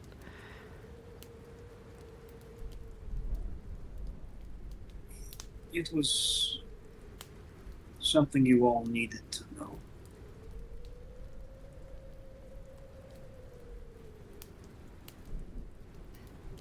Wait, I thought Howdy told that story so that only Aldith could hear it. No, he told it That to the was full part of the group. reason she ran that close. Crap.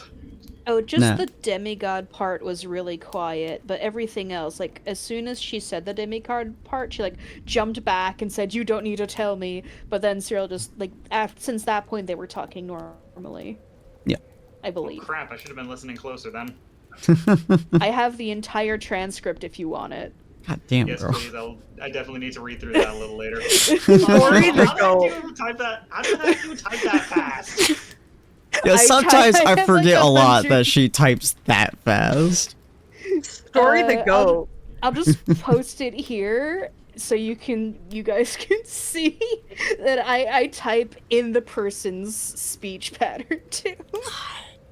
Oh my Thank lord. you. I'm so sorry. You're welcome. I need to like emotionally prepare before I do my next Dakota. Oh, Uh-oh. Oh, did I die? your Oh robot. no! He died Well, for a you're second right. there. Oh. Okay. Apparently back my now. mic has to emotionally prepare. Okay. I had to, like, focus a little bit. Yeah, no, I have to like prepare before I do my next Dakota Lord up then. Y'all have lordums. We Yeah, I got was them gonna say, lordoms. I'm gonna need to go and rework and refine this story before I actually give the final lordom for Gelmar to the entire party, because that is definitely going to happen soon, probably. Very I only excited like to write see down it. what Ania has heard as a warning. No, that's fair. Yeah. Yeah, because like Aldith still doesn't know all of the Dakota lore, at the very least. I think Aldith don't know Gilmore probably shit. doesn't. Yeah.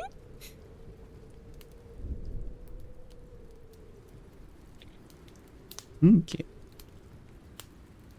Is there anything else you guys would like to discuss with each other as you're waiting for time to pass and nighttime to flow?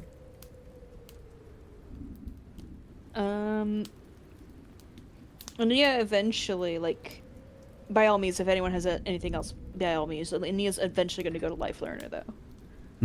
I think eventually Dakota's gonna want to ask to talk to Ania's mom, but I'm not sure. I'm not sure when. That's flexible. I think we Well, they'll already be here separated for from her, didn't we? You guys can always come back. Yeah. You know? It'll be That's here for a valid. few days. Maybe. Yeah, Dakota eventually wants to talk to her without the rest of the party and whatnot. Mm. It's like a whole thing. Okay. I feel like Aldith has some emotional wisdom to give Cyril, but Like I now feel is like- the time. but Yeah. I feel like I've talked so much this session that I just want to shut the fuck up and let you guys do your thing. I just need like a full speech. That- I think you're good. Yeah, I was gonna say. You always think that you are a I- lot louder than you actually are, so... Or in this case, more talkative than you think you are. Or, you guys is know so what I funny. mean. Yes. You are lovely to listen to. I always enjoy listening to you guys either go on your own tangents or interact with each other. Both are fantastic. And if you think you're being a main character, that's a good thing 90% of the time. And if it's not, we'll let you know, trust me. But yeah. Well, in this case, we'll start with Ania then. So yeah, Ania, you would be adding over to Life Learner? And she'd just walk over to him while the rest of the party is still, like, thinking over things. Mm-hmm. And she'll, like, hold up her scroll case, and the scroll case still has the wooden book charm that he gave her before she left. There's another Aw. charm there that she's showing the book charm to like brag, like I still have it. But there's also another charm there that is a sun catcher, and the rope on that is still slightly frayed, as if it was been purposely cut. I love But that. it's like thick. It's thick enough that it's still hanging on. As you kind of walk over, you show it to him. You see him kind of nod with a very faint smile. You know, his expressions are something to be desired. But you've gotten very used to his micro expressions over time, and he gives you a very faint smile, and you can notice that like he looks at the frayed rope for just like a little bit longer than he looks at the other wooden one before his eyes move over to you, and he simply goes, I am surprised you still have it at all this time. Of course I do. I mean, I still have this, and she like shows her cloak, which is full of holes and patches. Like, in comparison, this is way easier to hold on to. It is also far easier to lose. That is true, but now I can locate objects. Impressive. You are learning very quickly. Too quickly, in my opinion, but also, you know, maybe it's fine. Magic is a journey that is different for everyone. Paths are long, and sometimes they are short. You never know which one you will pick, and which one you'll be thrown onto. That is very true. I am. And she like shuffles a bit and then looks to the party. He's like, I was very excited to show them to you. I figured they would like you. I think they do. It is rare to see those who do not get angry at me on first introduction. Oh, and she like points to Cyril. he actually got, I know you, like, aren't part of them anymore, and they're, like, really angry at you for some reason, but he was, picked as the voice of the orcs back at Haven. They asked him, since he talks with the council, and he can just barge in, like, whenever he wants to, even though they don't like that. A difficult position to gain and to hold. The respect he must have gathered from them must be immense.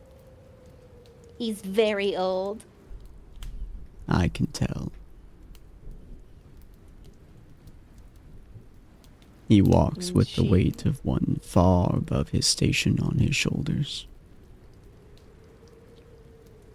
I don't know if I would say someone far above his station.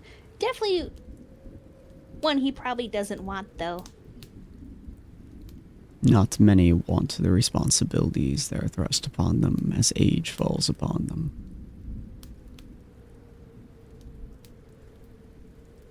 And she shuffles a bit and sort of looks towards the west.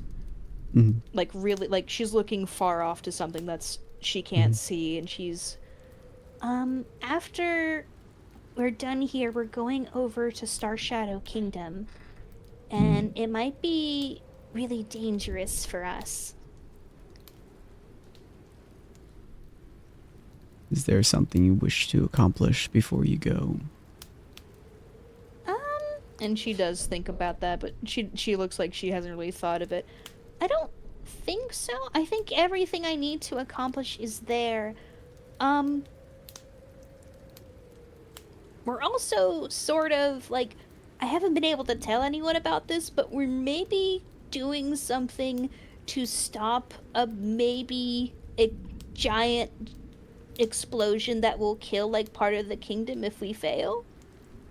You see him kind of frown, and he kind of goes, what causes the explosion?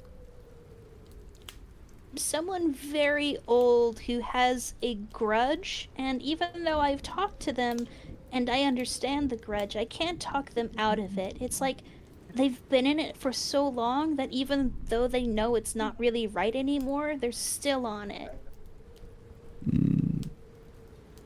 difficult to position to put yourself within.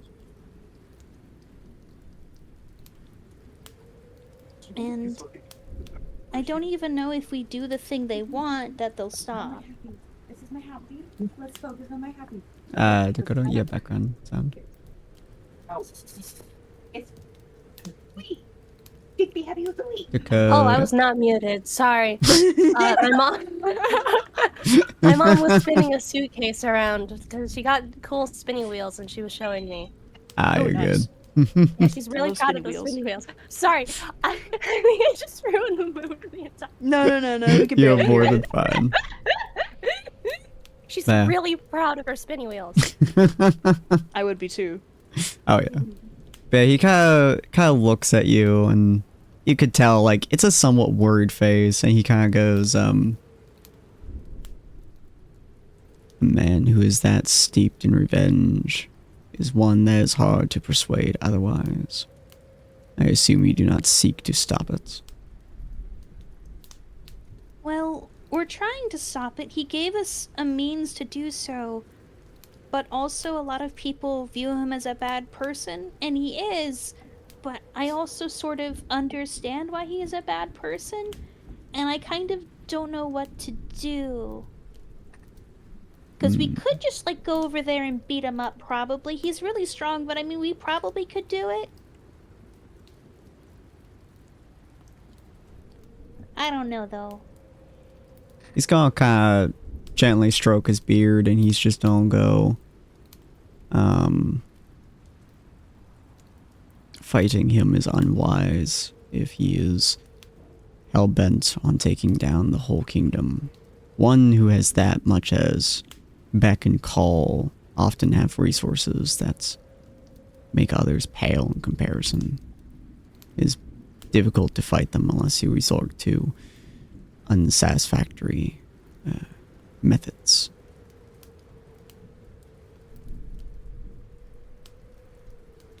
Do you He wish to see listens to Starshout me. Kingdom stay functional? Well, I don't want people dying. I want to... And she like thinks on it. It's like, well, I don't want the explosion to happen. I know that much. So I'm trying to stop the explosion. Makes sense. Do you know his plan? Sort of, actually. And that question gives her sort of an idea. And she's like, I think he probably has something set up around the kingdom in order to make it explode. He can't do it by himself. He probably has, like... and she's like walking in a circle. And He probably has, like, these... He has probably something on the edges of the kingdom where he wants... or at least the edges of the area he wants to explode. So I probably, if I could find those, I can probably deactivate it. Unless he's, like, doing it completely from his base, which in that case, I can't do anything about it. I didn't think about deactivating it, though. Oh, he would be very pissed off, but very impressed. It is most likely, if he wishes to take down something as large as the kingdom, that he would need significant amount of explosives, as well as magical firepower. There is not much you can do about the magical firepower, but that much explosives, it will likely be placed around or inside or both of the kingdom, and you need somewhere to set off the chain reaction. If you stop the chain reaction from starting, then the explosion should not happen, assuming that the gnomes are correct in their endeavors. Enya looks very excited about this, and she's like clapping her hands together once, like, That's right. If we can't stop it from happening, like if what we try doesn't work, we can still try to lessen the amount of damage there's gonna be.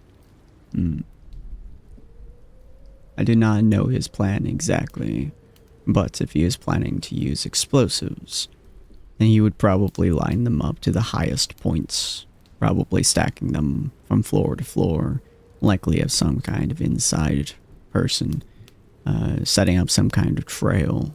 Not know what the gnomes use exactly, but likely something flammable and catches fire quickly. and then lead that all the way outside so that he's able to set off at a safe distance. If he does not care about the lives of those inside, he likely has some protecting each of those sections, all of which most likely willing to die. Ania thinks about it, and then she like steps closer and lowers her voice. It's like, I think he's a Yuan-ti from the city that the elves exploded, and he wants to explode the city back. That's very worrisome. If he wishes to take that kind of revenge, the explosives will be a secondary feature in that case. she nods. From what he said, I think all the elves stood around the city to explode it. I don't know what he's going to be doing, but he has some very sort of powerful staff that I think he'll like die if he doesn't have. He's very old. It was a long time ago that that city got burned. Even my records are missing pieces, but yes, it was fireballed into slag. If he wishes to make a demonstration using the kingdom, he will likely try to do something similar. The kingdom, however, is significantly larger than that city was. He would need far more firepower than I can possibly imagine he has, which is likely where the explosives come into place. If you blow up the rubble, it is much easier to slag it. She nods, still thinking. I know we'll be in contact with some, because he trusts us, or at least, well, he trusts me. And she like glances over to Aldith over in the party, and she's like, I don't know if we'll be able to work with them, but if we can, we may be able to also find out where those explosives, if they exist, or any like magical conduits, could be. If he trusts you, that is good. You can get inside information.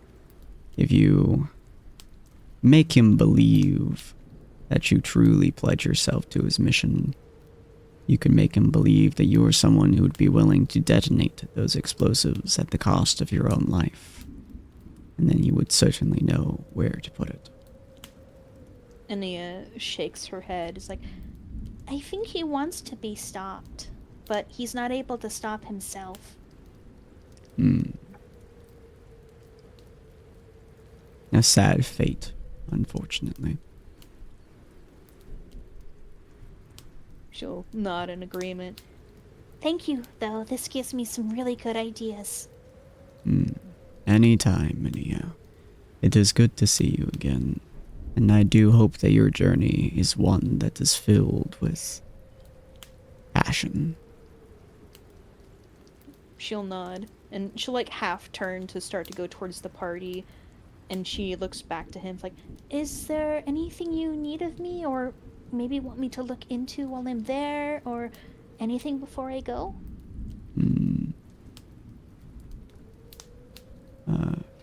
I have been gathering information on the Yuan-ti, as they are a frequent discussion that has been cropping up lately. Any information that you have, I would love to gather. oh. She like gets She's like, okay, so the Yuan-ti were making this, like, they were going to, like, sacrifice a town to open the territoriality to, like, the astral plane and maybe another plane, and there was a giant eye, and I think we stabbed the eye with an arrow, and the city almost erupted, and then there was also, like, the Yuan-ti were in the great tree over in Star Shadow, and they were poisoning it or something, and they did this sort of ritual where they, a bunch of them killed themselves to, like, free these two people who we took care of. We don't actually know what they were going to do, but we did it. Huh. They were poisoning the ancient grove. And she'll nod like, something was. We were there and I felt the tree's pain, but so one of the elves came over and they healed the tree, I think, or at least set it on the path to recovery. Hmm. Well, that is good to hear. It is closer to an ancient relic than it is a force of nature itself. But it is something that is deeply important even to the druidic domains. Without it, the Lycian Glade likely would not stand as much as it does. I am glad that it's not as injured. As to why they would be in there, I do not know. Neil will nod. It was so sick that the surrounding forests weren't doing well either. I don't know why the elves weren't tending to it already if it was already spreading to those trees. They should have noticed, but it felt like things down there were just dead for a while. Like it had gotten no visitors at all. It is rare that the ancient grove is ever visited, even by the High Elves. It is often left to its own devices. As to why, well, Starshaw Kingdom, several hundred years ago, left its druid seat open. They removed the druid that was sitting there, the one that speaks for nature and the trees and the land itself, and they never filled it. It is likely those who were set to take care of the ancient forest and watch over the land itself have not yet been appointed, either purposely or just forgotten, so it was left on the wayside.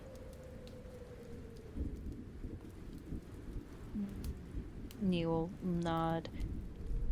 As for what the Yonti are doing, I believe it's linked to what I talked to earlier about the seven. Whatever they're doing, I think it's linked with that and the one above them that they're trying to either summon or disrupt the planes. And we've run into them a few times. And there's this one lady, she's very pretty, but she's also very mean. She's a Yanti. I see. One of them interacted with you? Yes, she talked with us and tricked us. And I caught her by surprise, so next time we see her, she's probably going to get me back for that. That's not going to be very fun. But she talked to us. Fascinating. I've not yet seen a report of a Yonti that has interacted much beyond threats. She was mostly... And she's, like, trying to remember... She was mostly human looking, but she had, like, the scales and the eyes. Interesting. So, very mild transformations. I see. I can't quite remember what we talked about. She sounds fascinating. If you do encounter her again, do let me know most specifically what kind of way she thinks. Most Yonti that we've encountered are either bloodthirsty or they're simply interested in getting their job done. Not much more free will than most animals have against us. But she sounds like she thinks freely. A rare trait we have not seen before. Nia will sort of look a bit like she disagrees with something he said, but she's not voicing it. But she nods as far as, like, getting information on her. And she is, she's working for someone else, and we almost, like, had her, but then she, like, made a deal with us and got away, and she was all like smug about it, and Cyril is upset about it. So next time we run into her, I will try to talk to her before Cyril kills her. Whoever she works for, I feel is a much greater threat. Nia nods.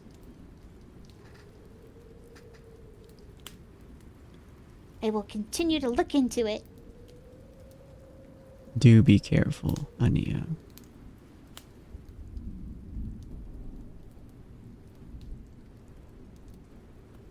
And you, like, make this whinging face, like, I have definitely been trying. And she, like, stares at her hands as she starts to turn back to the party.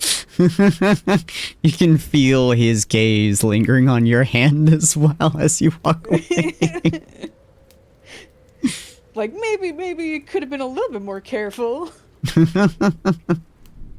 Alright.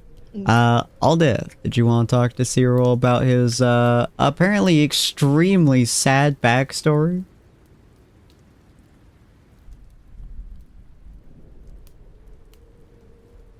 Aldith? It's dead. We killed her. I think she's still in I'm BRB. here, Oh, there I'm she here, is. Oh, there she is. She just got I'm back. here. She just... Give me a second. Hi. Hold on. Hi, how you doing? Oh, I'm doing great. I totally wasn't in the middle of making food because I'm hungry. Mood. Okay. Okay. I gotta get back in the headspace. I fell out of headspace for a second because I was hungry. Just think about hungry Aldith. There you go. No, hungry Aldith would be hangry. I'm not hangry.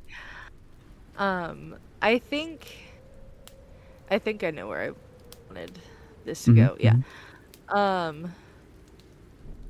Here, Cyril, I'll let you choose. Are we sitting or standing?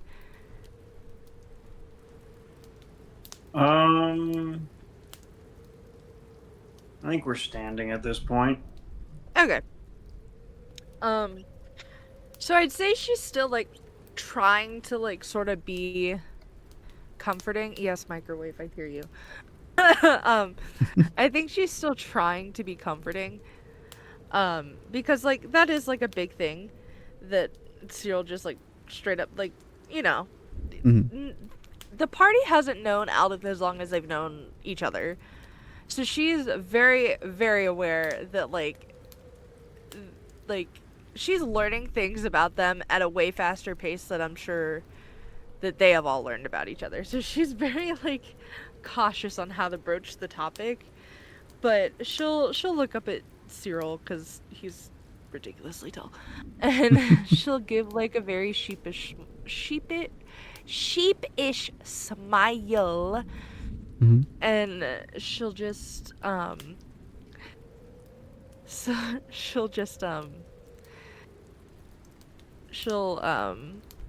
sorry, wow, my brain, yeah, I'm so sorry guys, I'm here, I promise.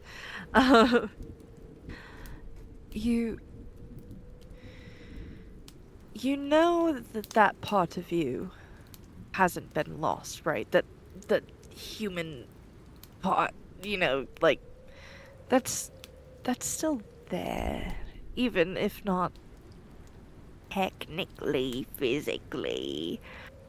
That there's still a part of you that's human.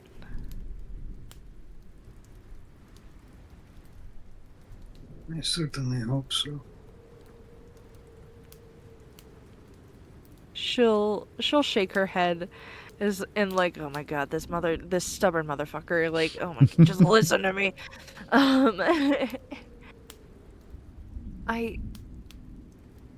You have proven to me time and time again that there is still something human there. Whether you decide to believe it or not is up to you. I know you're a stubborn fuck, so I know you won't believe it. But there is such an intense part of you that is so innately human. And I need you to remember that even though it may not feel like it, there is still you. Appearance who you worship, whatever. It doesn't change the fact that at the end of the day, you feel empathy and you feel emotion and you are human. And nothing can change that.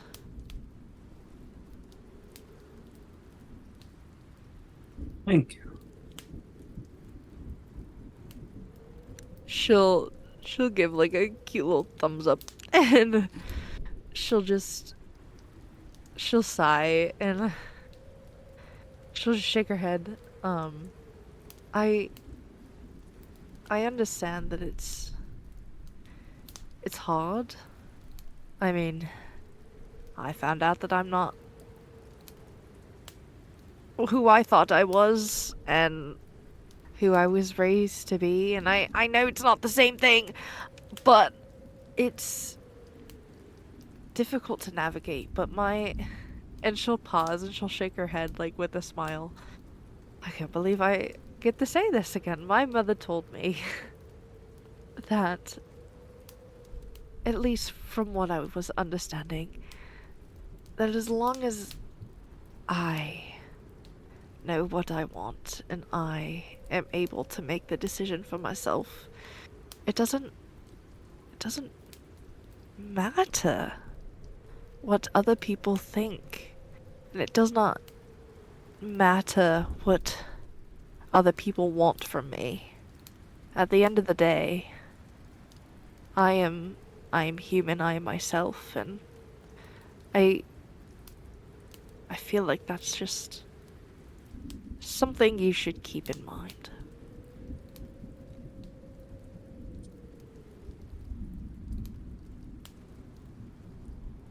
I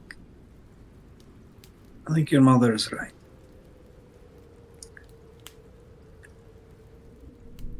I think the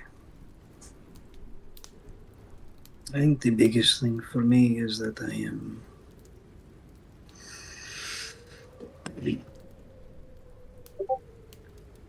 am afraid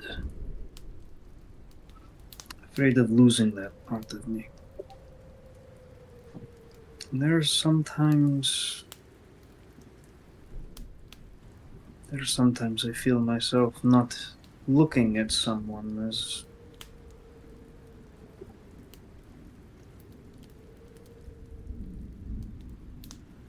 as a person would look at them.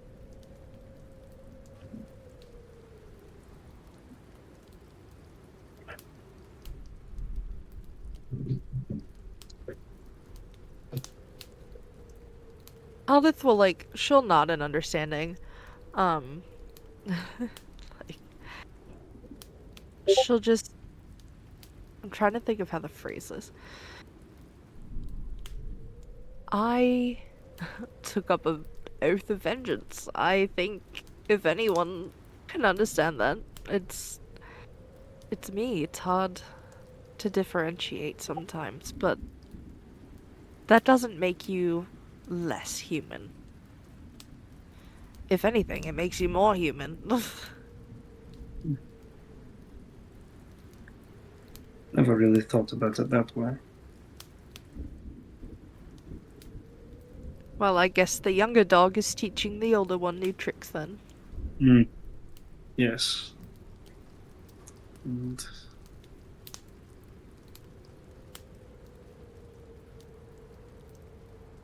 I suppose I am still capable of learning. She gives a big smile and a nod, and she'll you know how dude bros playfully punch each other on the arm? She's totally doing that to Cyril. Yes. Very, very awkwardly doing that to Cyril. She's like, yeah, you got this. Yep, that's all I got. Good talk. Shirley just fucking punches him in the shoulder and is just like, okay, moving on. Yay! I've had enough emotional turmoil for the night, Chaka Bra. Let's get moving. I love that. And then Dakota. I'm assuming during this point in time, you're gonna kind of head back to Nia's mother's tent and just kind of peek your head in, say hi. Yeah. So yeah. Very All right. awkwardly. You talked to her without me? Yeah. Just sliding away from the whole group. Dakota's turn to Lyrian. flirt with mom. Oh God. Oh god. The horse. Curses. Yeah, you kind of peer at and you see she's like looking at a couple of different maps, kind of trying to figure out, like, you assume different paths to take, or like looking at different towns that are on the map, other stuff like that, just general pathing. Alright, what you up to, miss? Kind of slide on in. She kind of looks over at you as you walk in, and she gives you a soft smile and nods to you. And she goes, I am looking at the different paths that we can take, as we will be need to get moving in a couple of months. Knowing the path ahead allows us to prepare, and that way the present is easier to navigate. What are you doing here?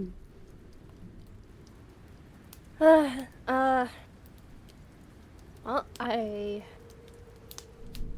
guess I had a couple of questions. I heard a lot about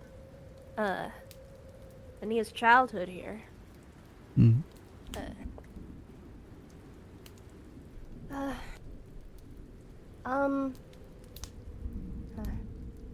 guess there's not much of a gentle way to go about it. Honestly, I wasn't entirely sure what I was gonna say here, but I'm inspired by a couple of folks today. I know that Miss Nia's a changeling. She nods. And, well, I guess I'm one too.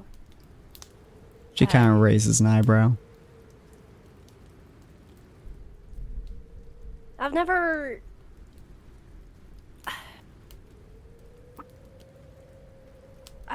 really known what it's like to grow up as a changeling and not an abomination in this realm.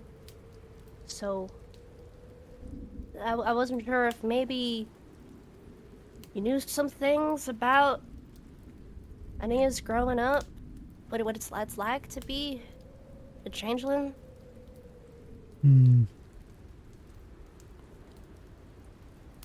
It's hard to say. Ania is the only child I've ever had, but they're not very different from other children I have found. Ania was a very bright-eyed child. She always loved books, always loved to learn. She often followed her father around wherever she could. She was a surprisingly social child as well. I would not say it's that big of a difference between her and a regular child. Most races, their children learn the same way. They learn from the experiences around them and the people that they talk to, the society that conditions them. So, I cannot say for certain that her childhood was significantly different from most. Aside from when we left the kingdom, of course. But as for you, I think rather than thinking of it as what would my childhood have been like if I wasn't a changeling, think of it instead as what would my childhood have been like with a supportive parent.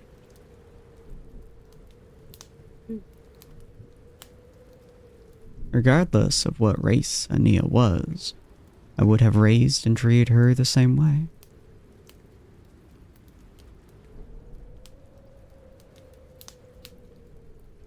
That's fair enough.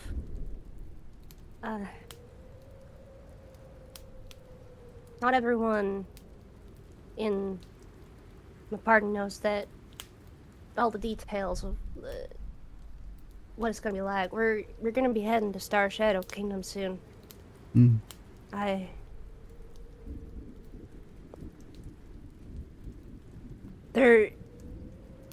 That's where I was raised. I don't consider it home, but You see her really start not to entirely frown sure. slightly. Yeah.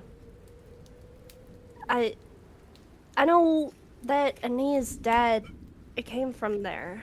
I wasn't entirely sure how much you know, but I know that's where my parents were from when they gave birth to me, and the elves figured it out, and they killed them and raised me in a tower. I wasn't entirely sure. Do you have any idea if you might know who they might have been, or if there's any connections? I don't know my husband's work very well. He tried to keep me out of it for safety reasons, mostly, but also to protect Ania. The less information I knew, the less information I could say about her and everything surrounding her. Possible deniability, you understand. So, as to who your parents were, I do not know. He has talked to me a few times about some of the fellows that he found. I do vaguely remember him talking about one point that they had a baby changeling. It's a very rare occasion.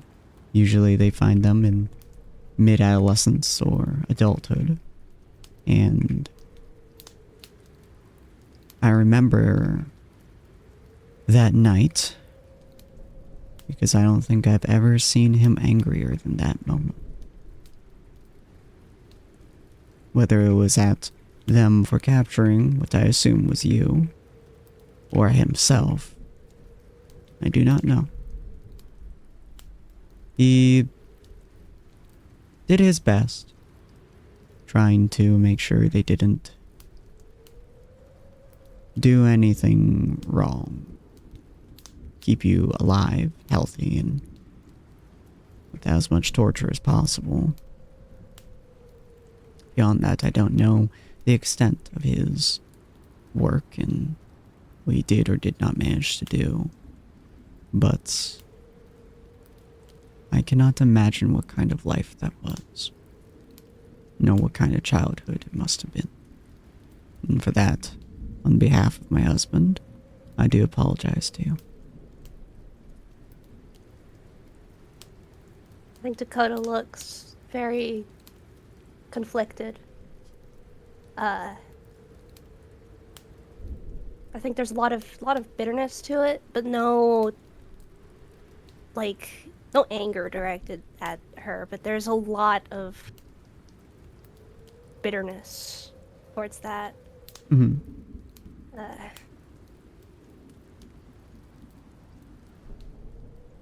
I still have a lot of changelings up there. I didn't even know that there was more besides me. I snuck out so many times, but if I'd known.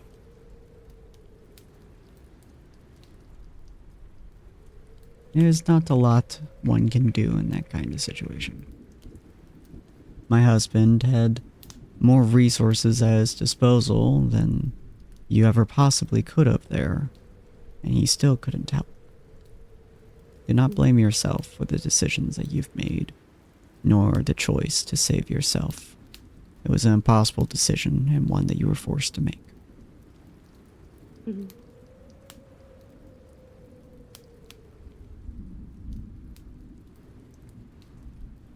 I heard that there might be some kind of, I don't know, artifact or magic that was making might have been making the high elves worse or bad or under some kind of mindset. I I think we might be planning to take that out, but honestly, I'm not entirely sure if like uh, I'm just still so uh, bitter towards the high elves, and I'm not entirely sure what I'm gonna be doing once I'm there. Obviously, I'm gonna be freeing the changelings, but uh, there's someone that wants to like take them all out, and I'm not entirely. The Cowboys Code says that I can't, I shouldn't hurt anyone who's like unwilling. I can't just take them all out, but aren't aren't they just bad? I don't I don't know what to do when I get there. I'm scared and angry, and that's, I don't know, just a lot of emotions that I don't know what to do with. Hmm. People are not inherently good or evil, or nice or bad. They're often products of what is around them. Most of the people that my husband worked with, they worked because they had to provide for their families, to save up for their children's education, to fight for their beliefs, whatever it may have been. They had to witness some atrocious things from what I had learned. And they're certainly not clean of the deeds that they have done. They aren't necessarily evil for the choices that they have made. Simply either misguided or unable to alter that which they have to watch. My husband was one of those. No matter how much he wished he could have helped, there was not a lot he could do. So he simply bided his time and hoped that whatever research that he made and whatever steps he could would help whoever was next. So I would say don't hate everyone who had kept you entrapped. Hate the ideology. Hate the concepts behind it. Hate the moments and the nights. And know that there was likely someone who ordered them to do so. There is always somebody who truly does not feel an ounce of remorse or guilt. And those are the people that you can often deem as evil, regardless of their intentions, hopes, and desires, or often how good they are for the world around them. They do not feel guilt, remorse, or pain at what they have dealt and done. They are not people that you should feel bad about hating. I do not know if there is someone like that there, or if they were corrupted by this artifact you had mentioned. But if there is someone, you can always direct your energy towards that. In the meantime, my suggestion for you, and you may take it or may not, my circumstances certainly do not line up with yours, so this may not help you. I would say take that pain, take that rage, take those emotions that are turmoiling inside of you, raging like a whirlwind, and focus on using it for something good. If you hate that circumstance, if you hate how you were raised, and the world in which you were put into, dismantle it. Take it apart. use that rage to make it so no one else ever has to live that way again. Focus your energies, and the raging storm could become your friend.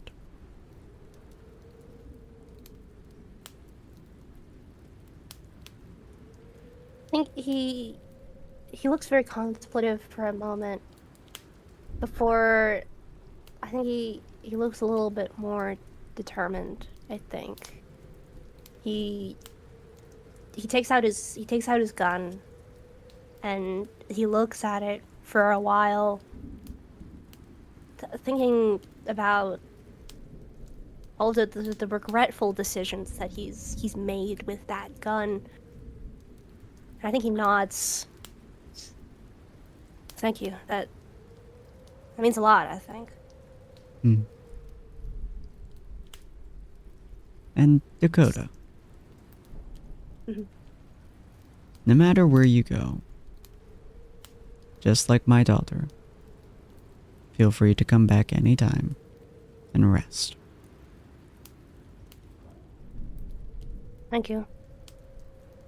Oh. It was a lot that I have to atone for, as I was another bystander in my husband's works. As such, my home is yours whenever you need it. Thank you. I think I'm a little bit more certain with what I have to do now.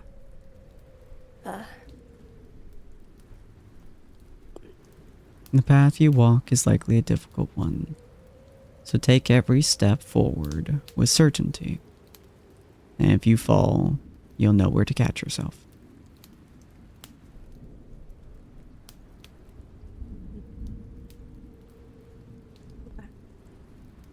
Thank you, ma'am. We'll be heading out now. She nods softly. The night comes soon. Standing here is dangerous for those not well versed in the steps. He nods and I think he heads out. Cool. Alright. You guys, or you step out, you would certainly see the rest of your party chit-chatting amongst themselves in the meantime. And yeah, you'd be able to come back towards them.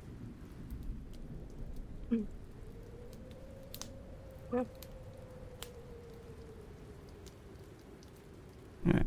I would say... Oh, I was just wondering if there was anything else on the agenda before we start to head out. I believe it was the dream walk. Oh! Forgot about that.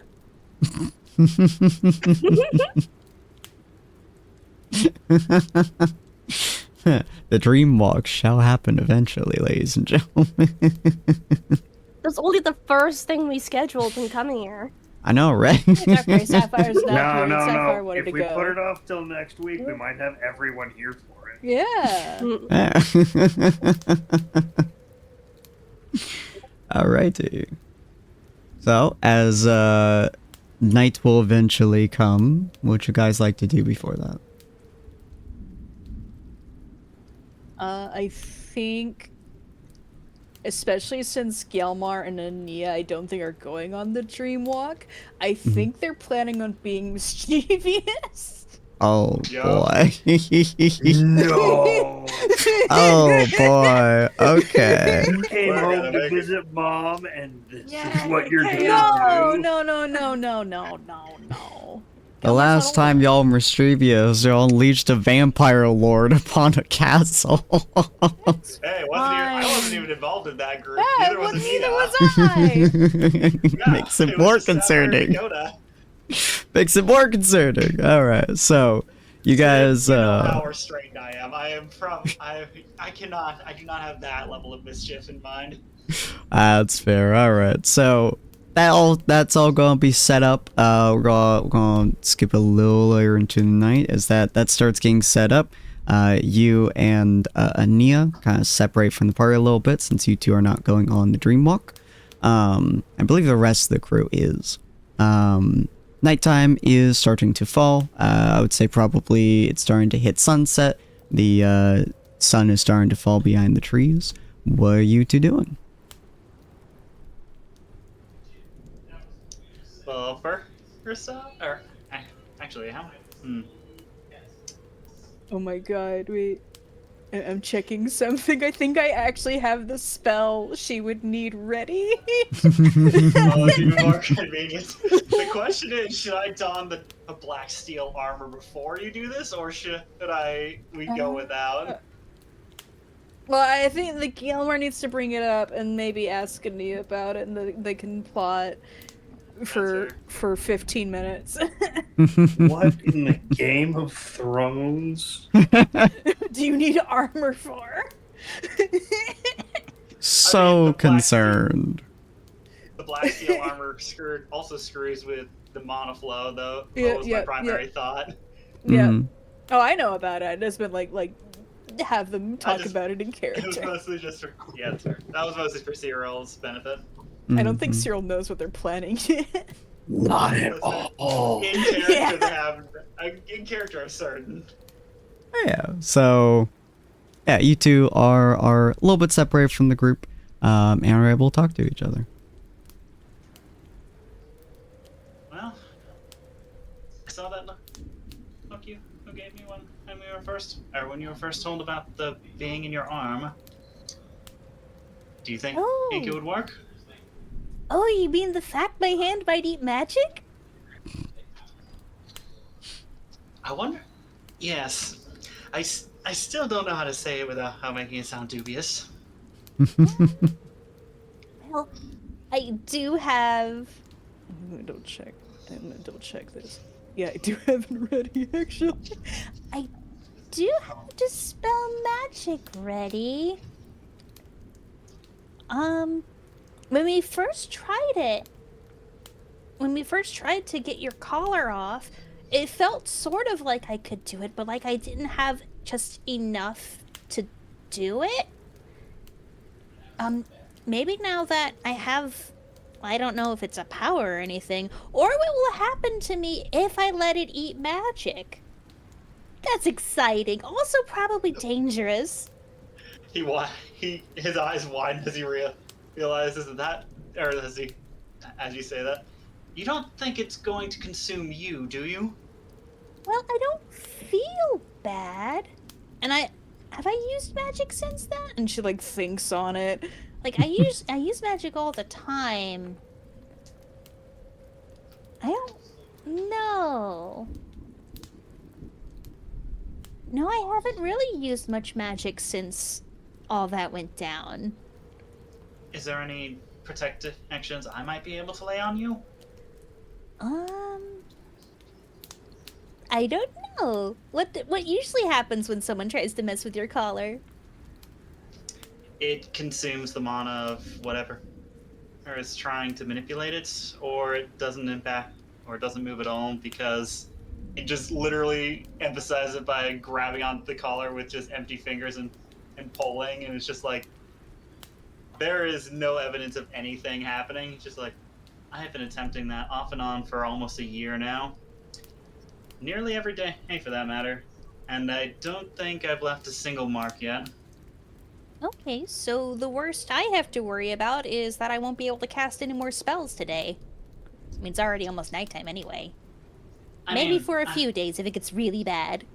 I mean, I have a rune lying around that might potentially make it a little less of a... I can't even properly frame my thoughts. A little less of an impact if it does go awry. Oh? Actually, crap, he doesn't even have it as an actual rune stone. It's an actual spell he can cast somehow through the restraints. Dang it! How the heck? Yes. It's an old trick. It's an old trick trickster spell that my sister taught me a long time ago. She called it Runic Shield. Lets me, to some degree, twist luck.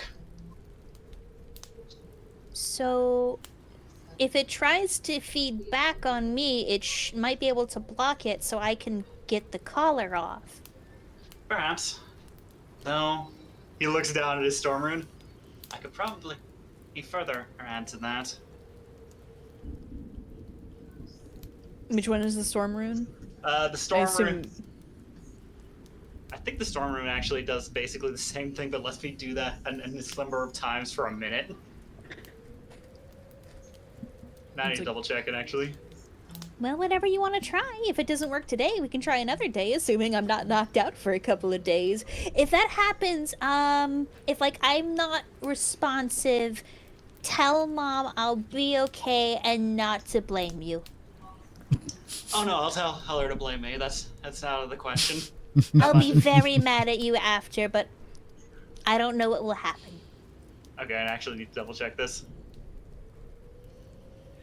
You can use your reaction to give yourself advantage or disadvantage, I believe. I can also give it to somebody else, I believe. Yeah. Yeah, you can use your reaction indeed. Have advantage or use your reaction to cause advantage or disadvantage on any ability, saving throw, or attack roll. You can also, whoever's holding the rune, gains advantage on Arcana checks specifically. Oh, that's fair, actually. Actually, yeah, that's probably for the best. Give her the storm rune. I can just get by with the runic shield, considering the runic shield kind of already has the same basic effect. Mm-hmm. Let me see here. Okay. Oh no, this only applies to rolls. I can't actually use it for saving throws. Crap.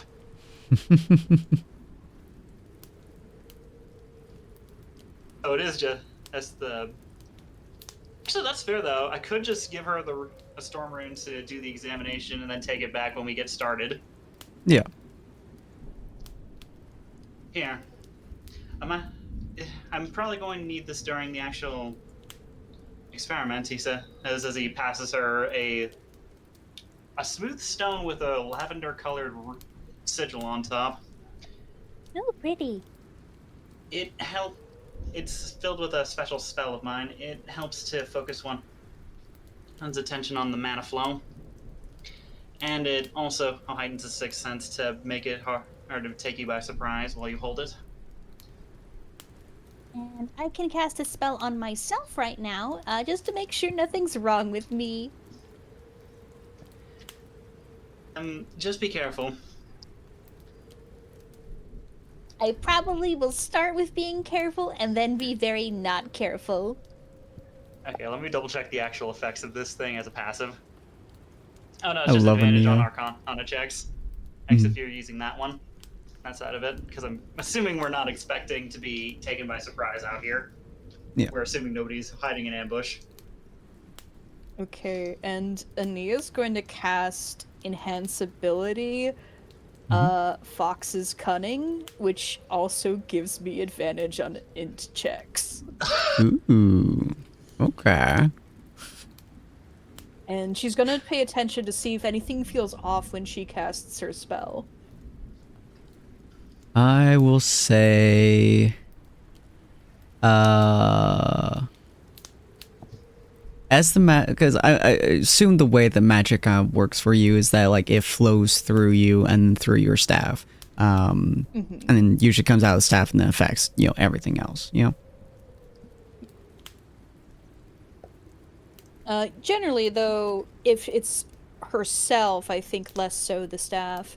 But her staff is also her, like, her conduit, so I think it has to. That's how druids work.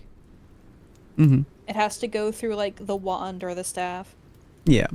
Okay. Yeah. So you would kind of feel it's kind of like flowing through your body, and aside from, I believe it was your right hand that has the god magic. Her right hand is the tree. Her left hand is the blood. Right, okay. Yeah, through your left hand, as the magic kind of flows through, it does feel less like it's flowing through your body as it hits your left hand, and more like it rolls over your hand, if that makes sense. I think so, yeah. Like it's avoiding something. Which doesn't mean it's blocked, just means it's acting kind of weird. Yeah, as far so... as Nia's concerned. Yeah, so it kind of like rolls over your hand, and then, of course, it affects you. And Fox is going activates. All right. It's like, okay, you ready?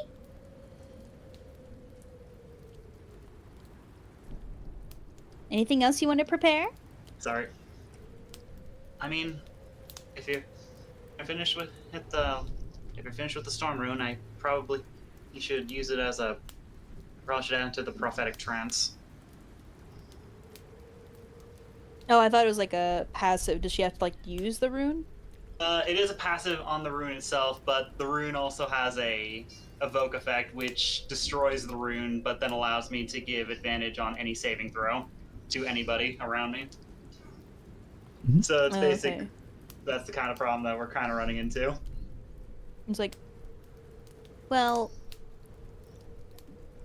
I can't use it if I give it to you. But if you Well- need to use it, you can go ahead. I don't mind. It's your room.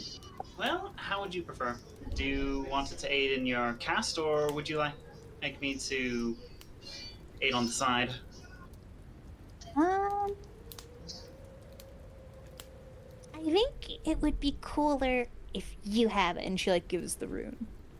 It's like, I can do what I can from my side, but you're also going to need to put some work in probably. And it's probably gonna hurt a lot.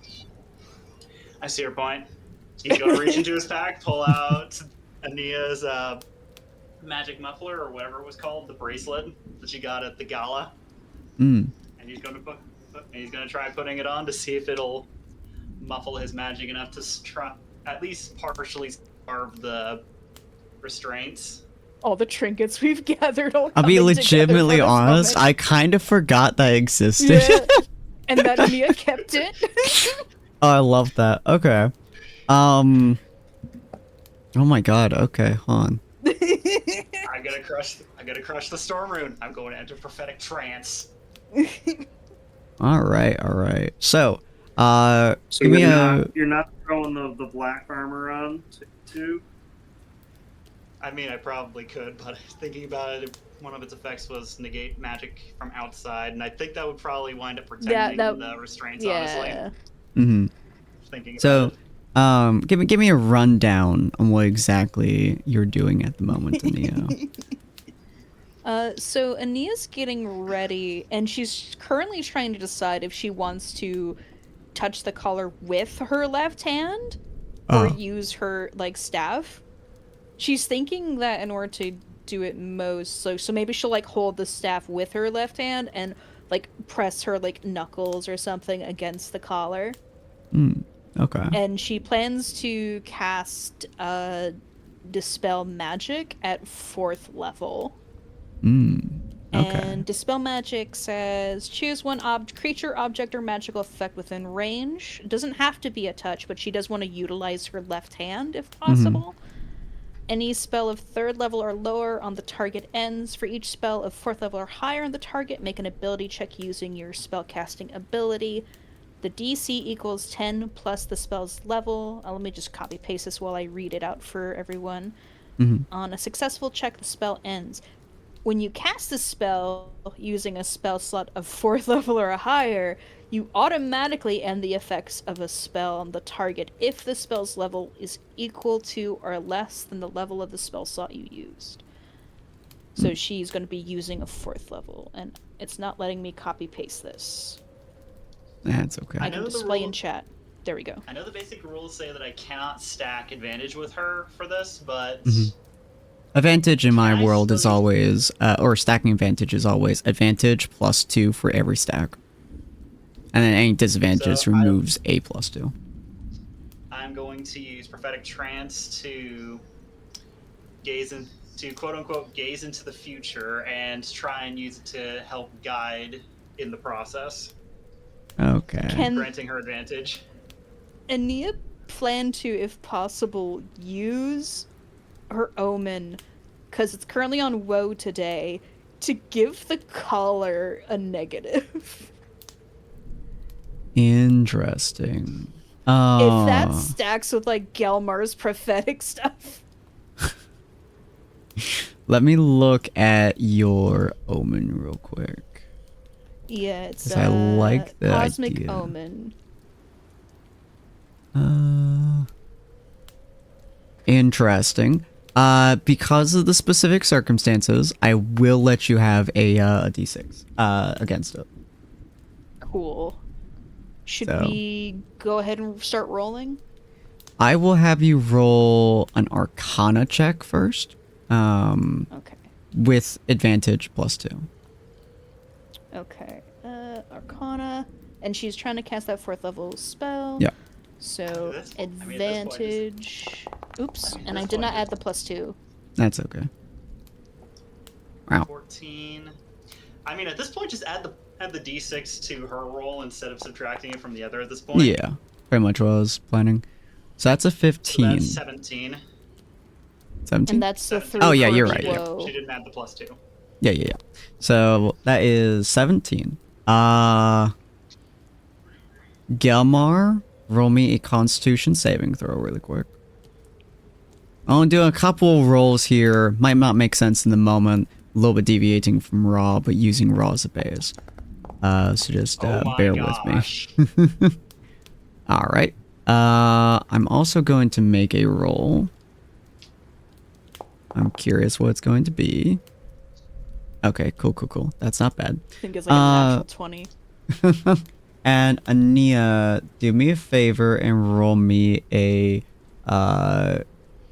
Constitution saving throw and a Wisdom saving throw. Yay! So, Constitution saving throw, her worst thing ever. I don't want the should've given ability check. advantage to this. I should have given advantage to that.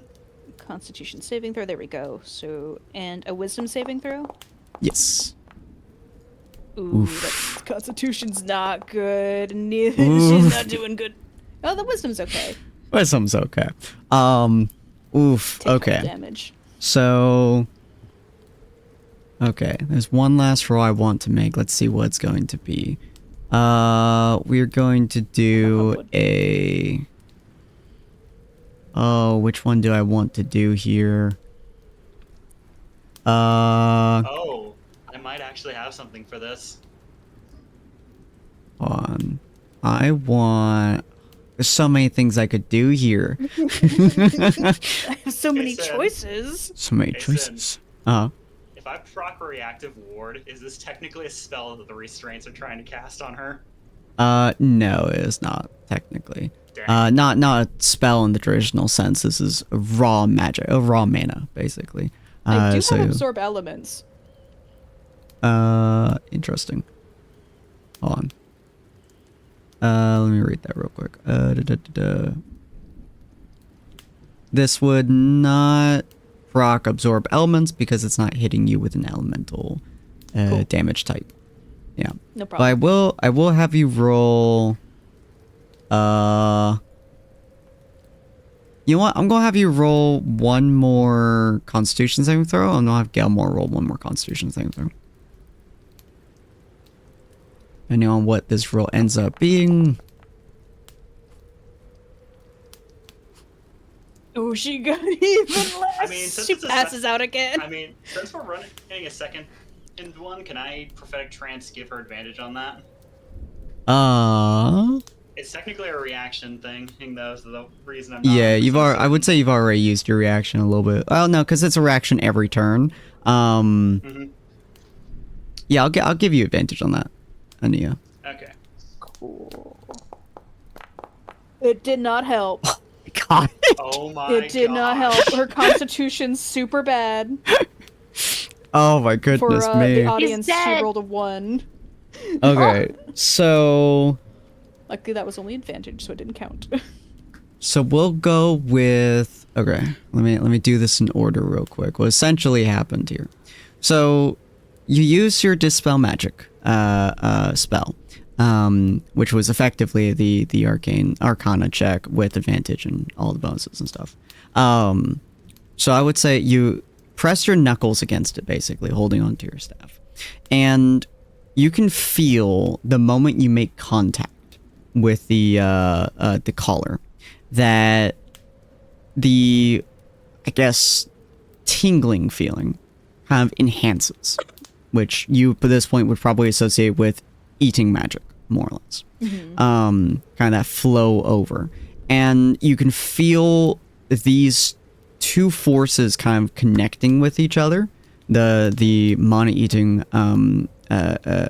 restraints and your mana eating hand, essentially.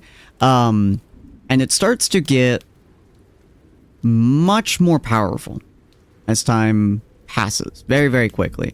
Like within a matter of probably 10 seconds, it goes from, oh, that kind of tingles, to, oh, that's straight up a needle in my hand. Like, it's an immediate, like, ramp. The Constitution saving throw from Gelmar, you feel like there's a needle in your hand, just kind of wiggling around a little bit. Gelmar feels like someone put a railroad spike into his throat. Just, it's such an immediate change from it being like, oh, this is fine, to absolute stabbing agony, which he's, for the most part, able to withstand. It was like a really, like, just a gut punch of a hit. As that happens, you feel the tingling in your hand. You can almost see it at this point, especially considering your special eyes and how you view magic as a druid. You can almost see this nigh invisible force over your hand starting to crawl onto his collar restraint, and starts to, like, corrode it, almost, would be the wording you would use. There doesn't seem to be too much physical actually happening to it, but it does look, at least to you, like there's a black flow moving over the restraint and just kind of like wrapping itself around it and basically like squeezing it, would be the best way to describe it. Unfortunately, this makes the pain in your hand go from, oh, I'm holding a needle, to, I'm pretty sure I just dunked my hand into straight up lava. The pain gets immense. You're still able to focus on it. You're still able to watch, essentially, as you recognize, like, the magic is basically trying to straight up eat this magic eating restraint. The two of them are basically dogfighting each other, using your hand as a conduit and Gelmar's body as a conduit. Gelmar, this is probably either the second or third most painful experience in your entire life, physically speaking. You have been, you've literally had the giant monster from Stillwater beat the crap out of you, and it still wasn't this painful. But you've been through worse. You're gritting your teeth. You are barely conscious. You can feel your eyes start to get bloodshot from just the sheer quantity of pain response throughout your body. Ania, the last thing you see before your body shuts down from sheer agonizing pain is there is now a massive crack that cuts through the side of his restraint, and you see the glow dim. And the black flow that moved over his restraint flows back over your hand. The pain either turns off or you just aren't sure, because you instantly get knocked out. This is... You get knocked out so often. That was by far the most painful experience you've ever had, including, like, all of the painful moments you've had previously combined.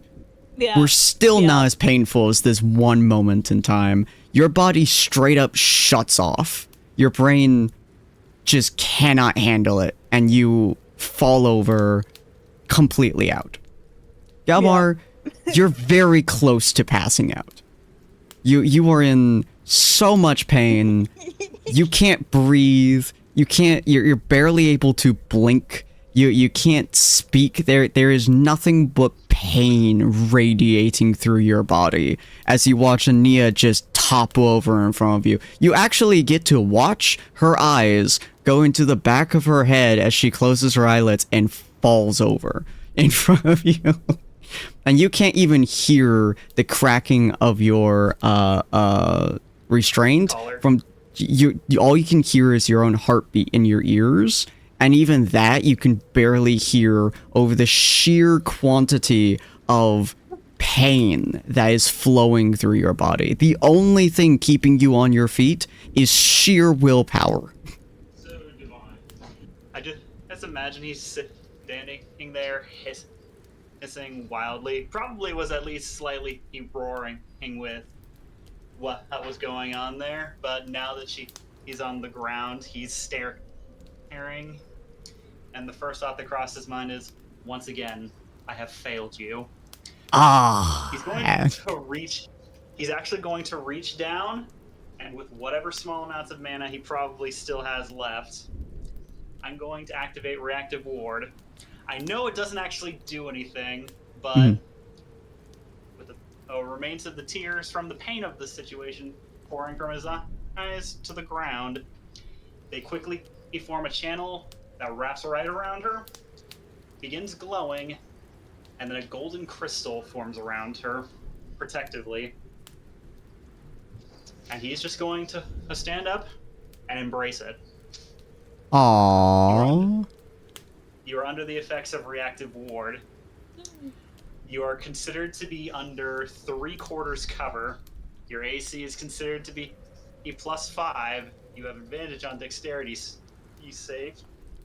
And you also have advantage on ability checks made to hide. Aww. Alrighty. That'd be great if I was awake. And he is going to sleep there. He's going to go fall asleep You're in that gonna position. pass out. The party's gonna come back and what happened? We leave you alone for 2 seconds. Why is Ania passed out again? I will also say. Why is she sealed in a giant golden crystal? I will also say, Galmar, you can feel it, but it's hard to say, but so from outside of you, you are bleeding out of your eyes. From just like, you literally like popped several blood vessels in your eyes from just the sheer quantity of pain that ran through you. It was so painful, you tensed so hard, you literally popped blood vessels in your eyes. And Ania, you have a really bad nosebleed. Like, really bad nosebleed.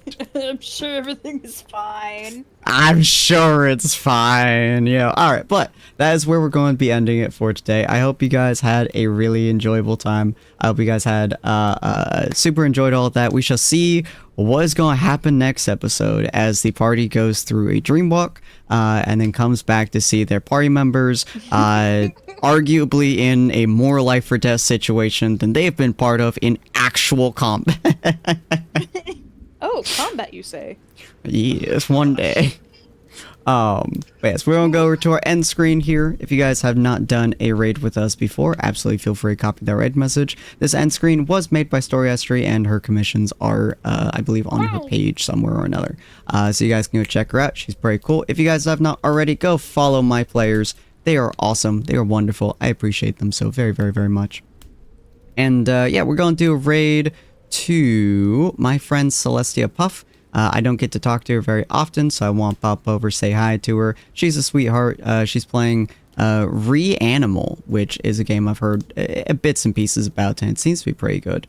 And then in a few hours, we're going to be back and playing some Dragon Age Origins. And then tomorrow, we're going to be playing some more D&D. We're going to be doing the sister campaign to this one, King's Kindness. And then on Sunday, for everyone who wants to join and is interested, we're going to do a non-streamed karaoke night inside of our Discord at 6 p.m. PST. So feel free to pop over to that if you guys are interested. We'll do it for a couple of hours, and I'll have to go eat dinners as per usual. But I would love to have you guys pop on over. It's probably what I'm going to do to celebrate me hitting 600. So feel free to come on by, hang out, talk with us, and it's going to be a hell of a good time. But in the meantime, have a wonderful night, ladies and gentlemen. I hope you guys have a lot of fun with Celestia. She is such a sweetheart, so fun to play around with. And we play a lot of Some Days Die with her. So she is super, super cool. And we will see all of you fine folks next time. Bye. Bye. Bye bye. Bye. Alright.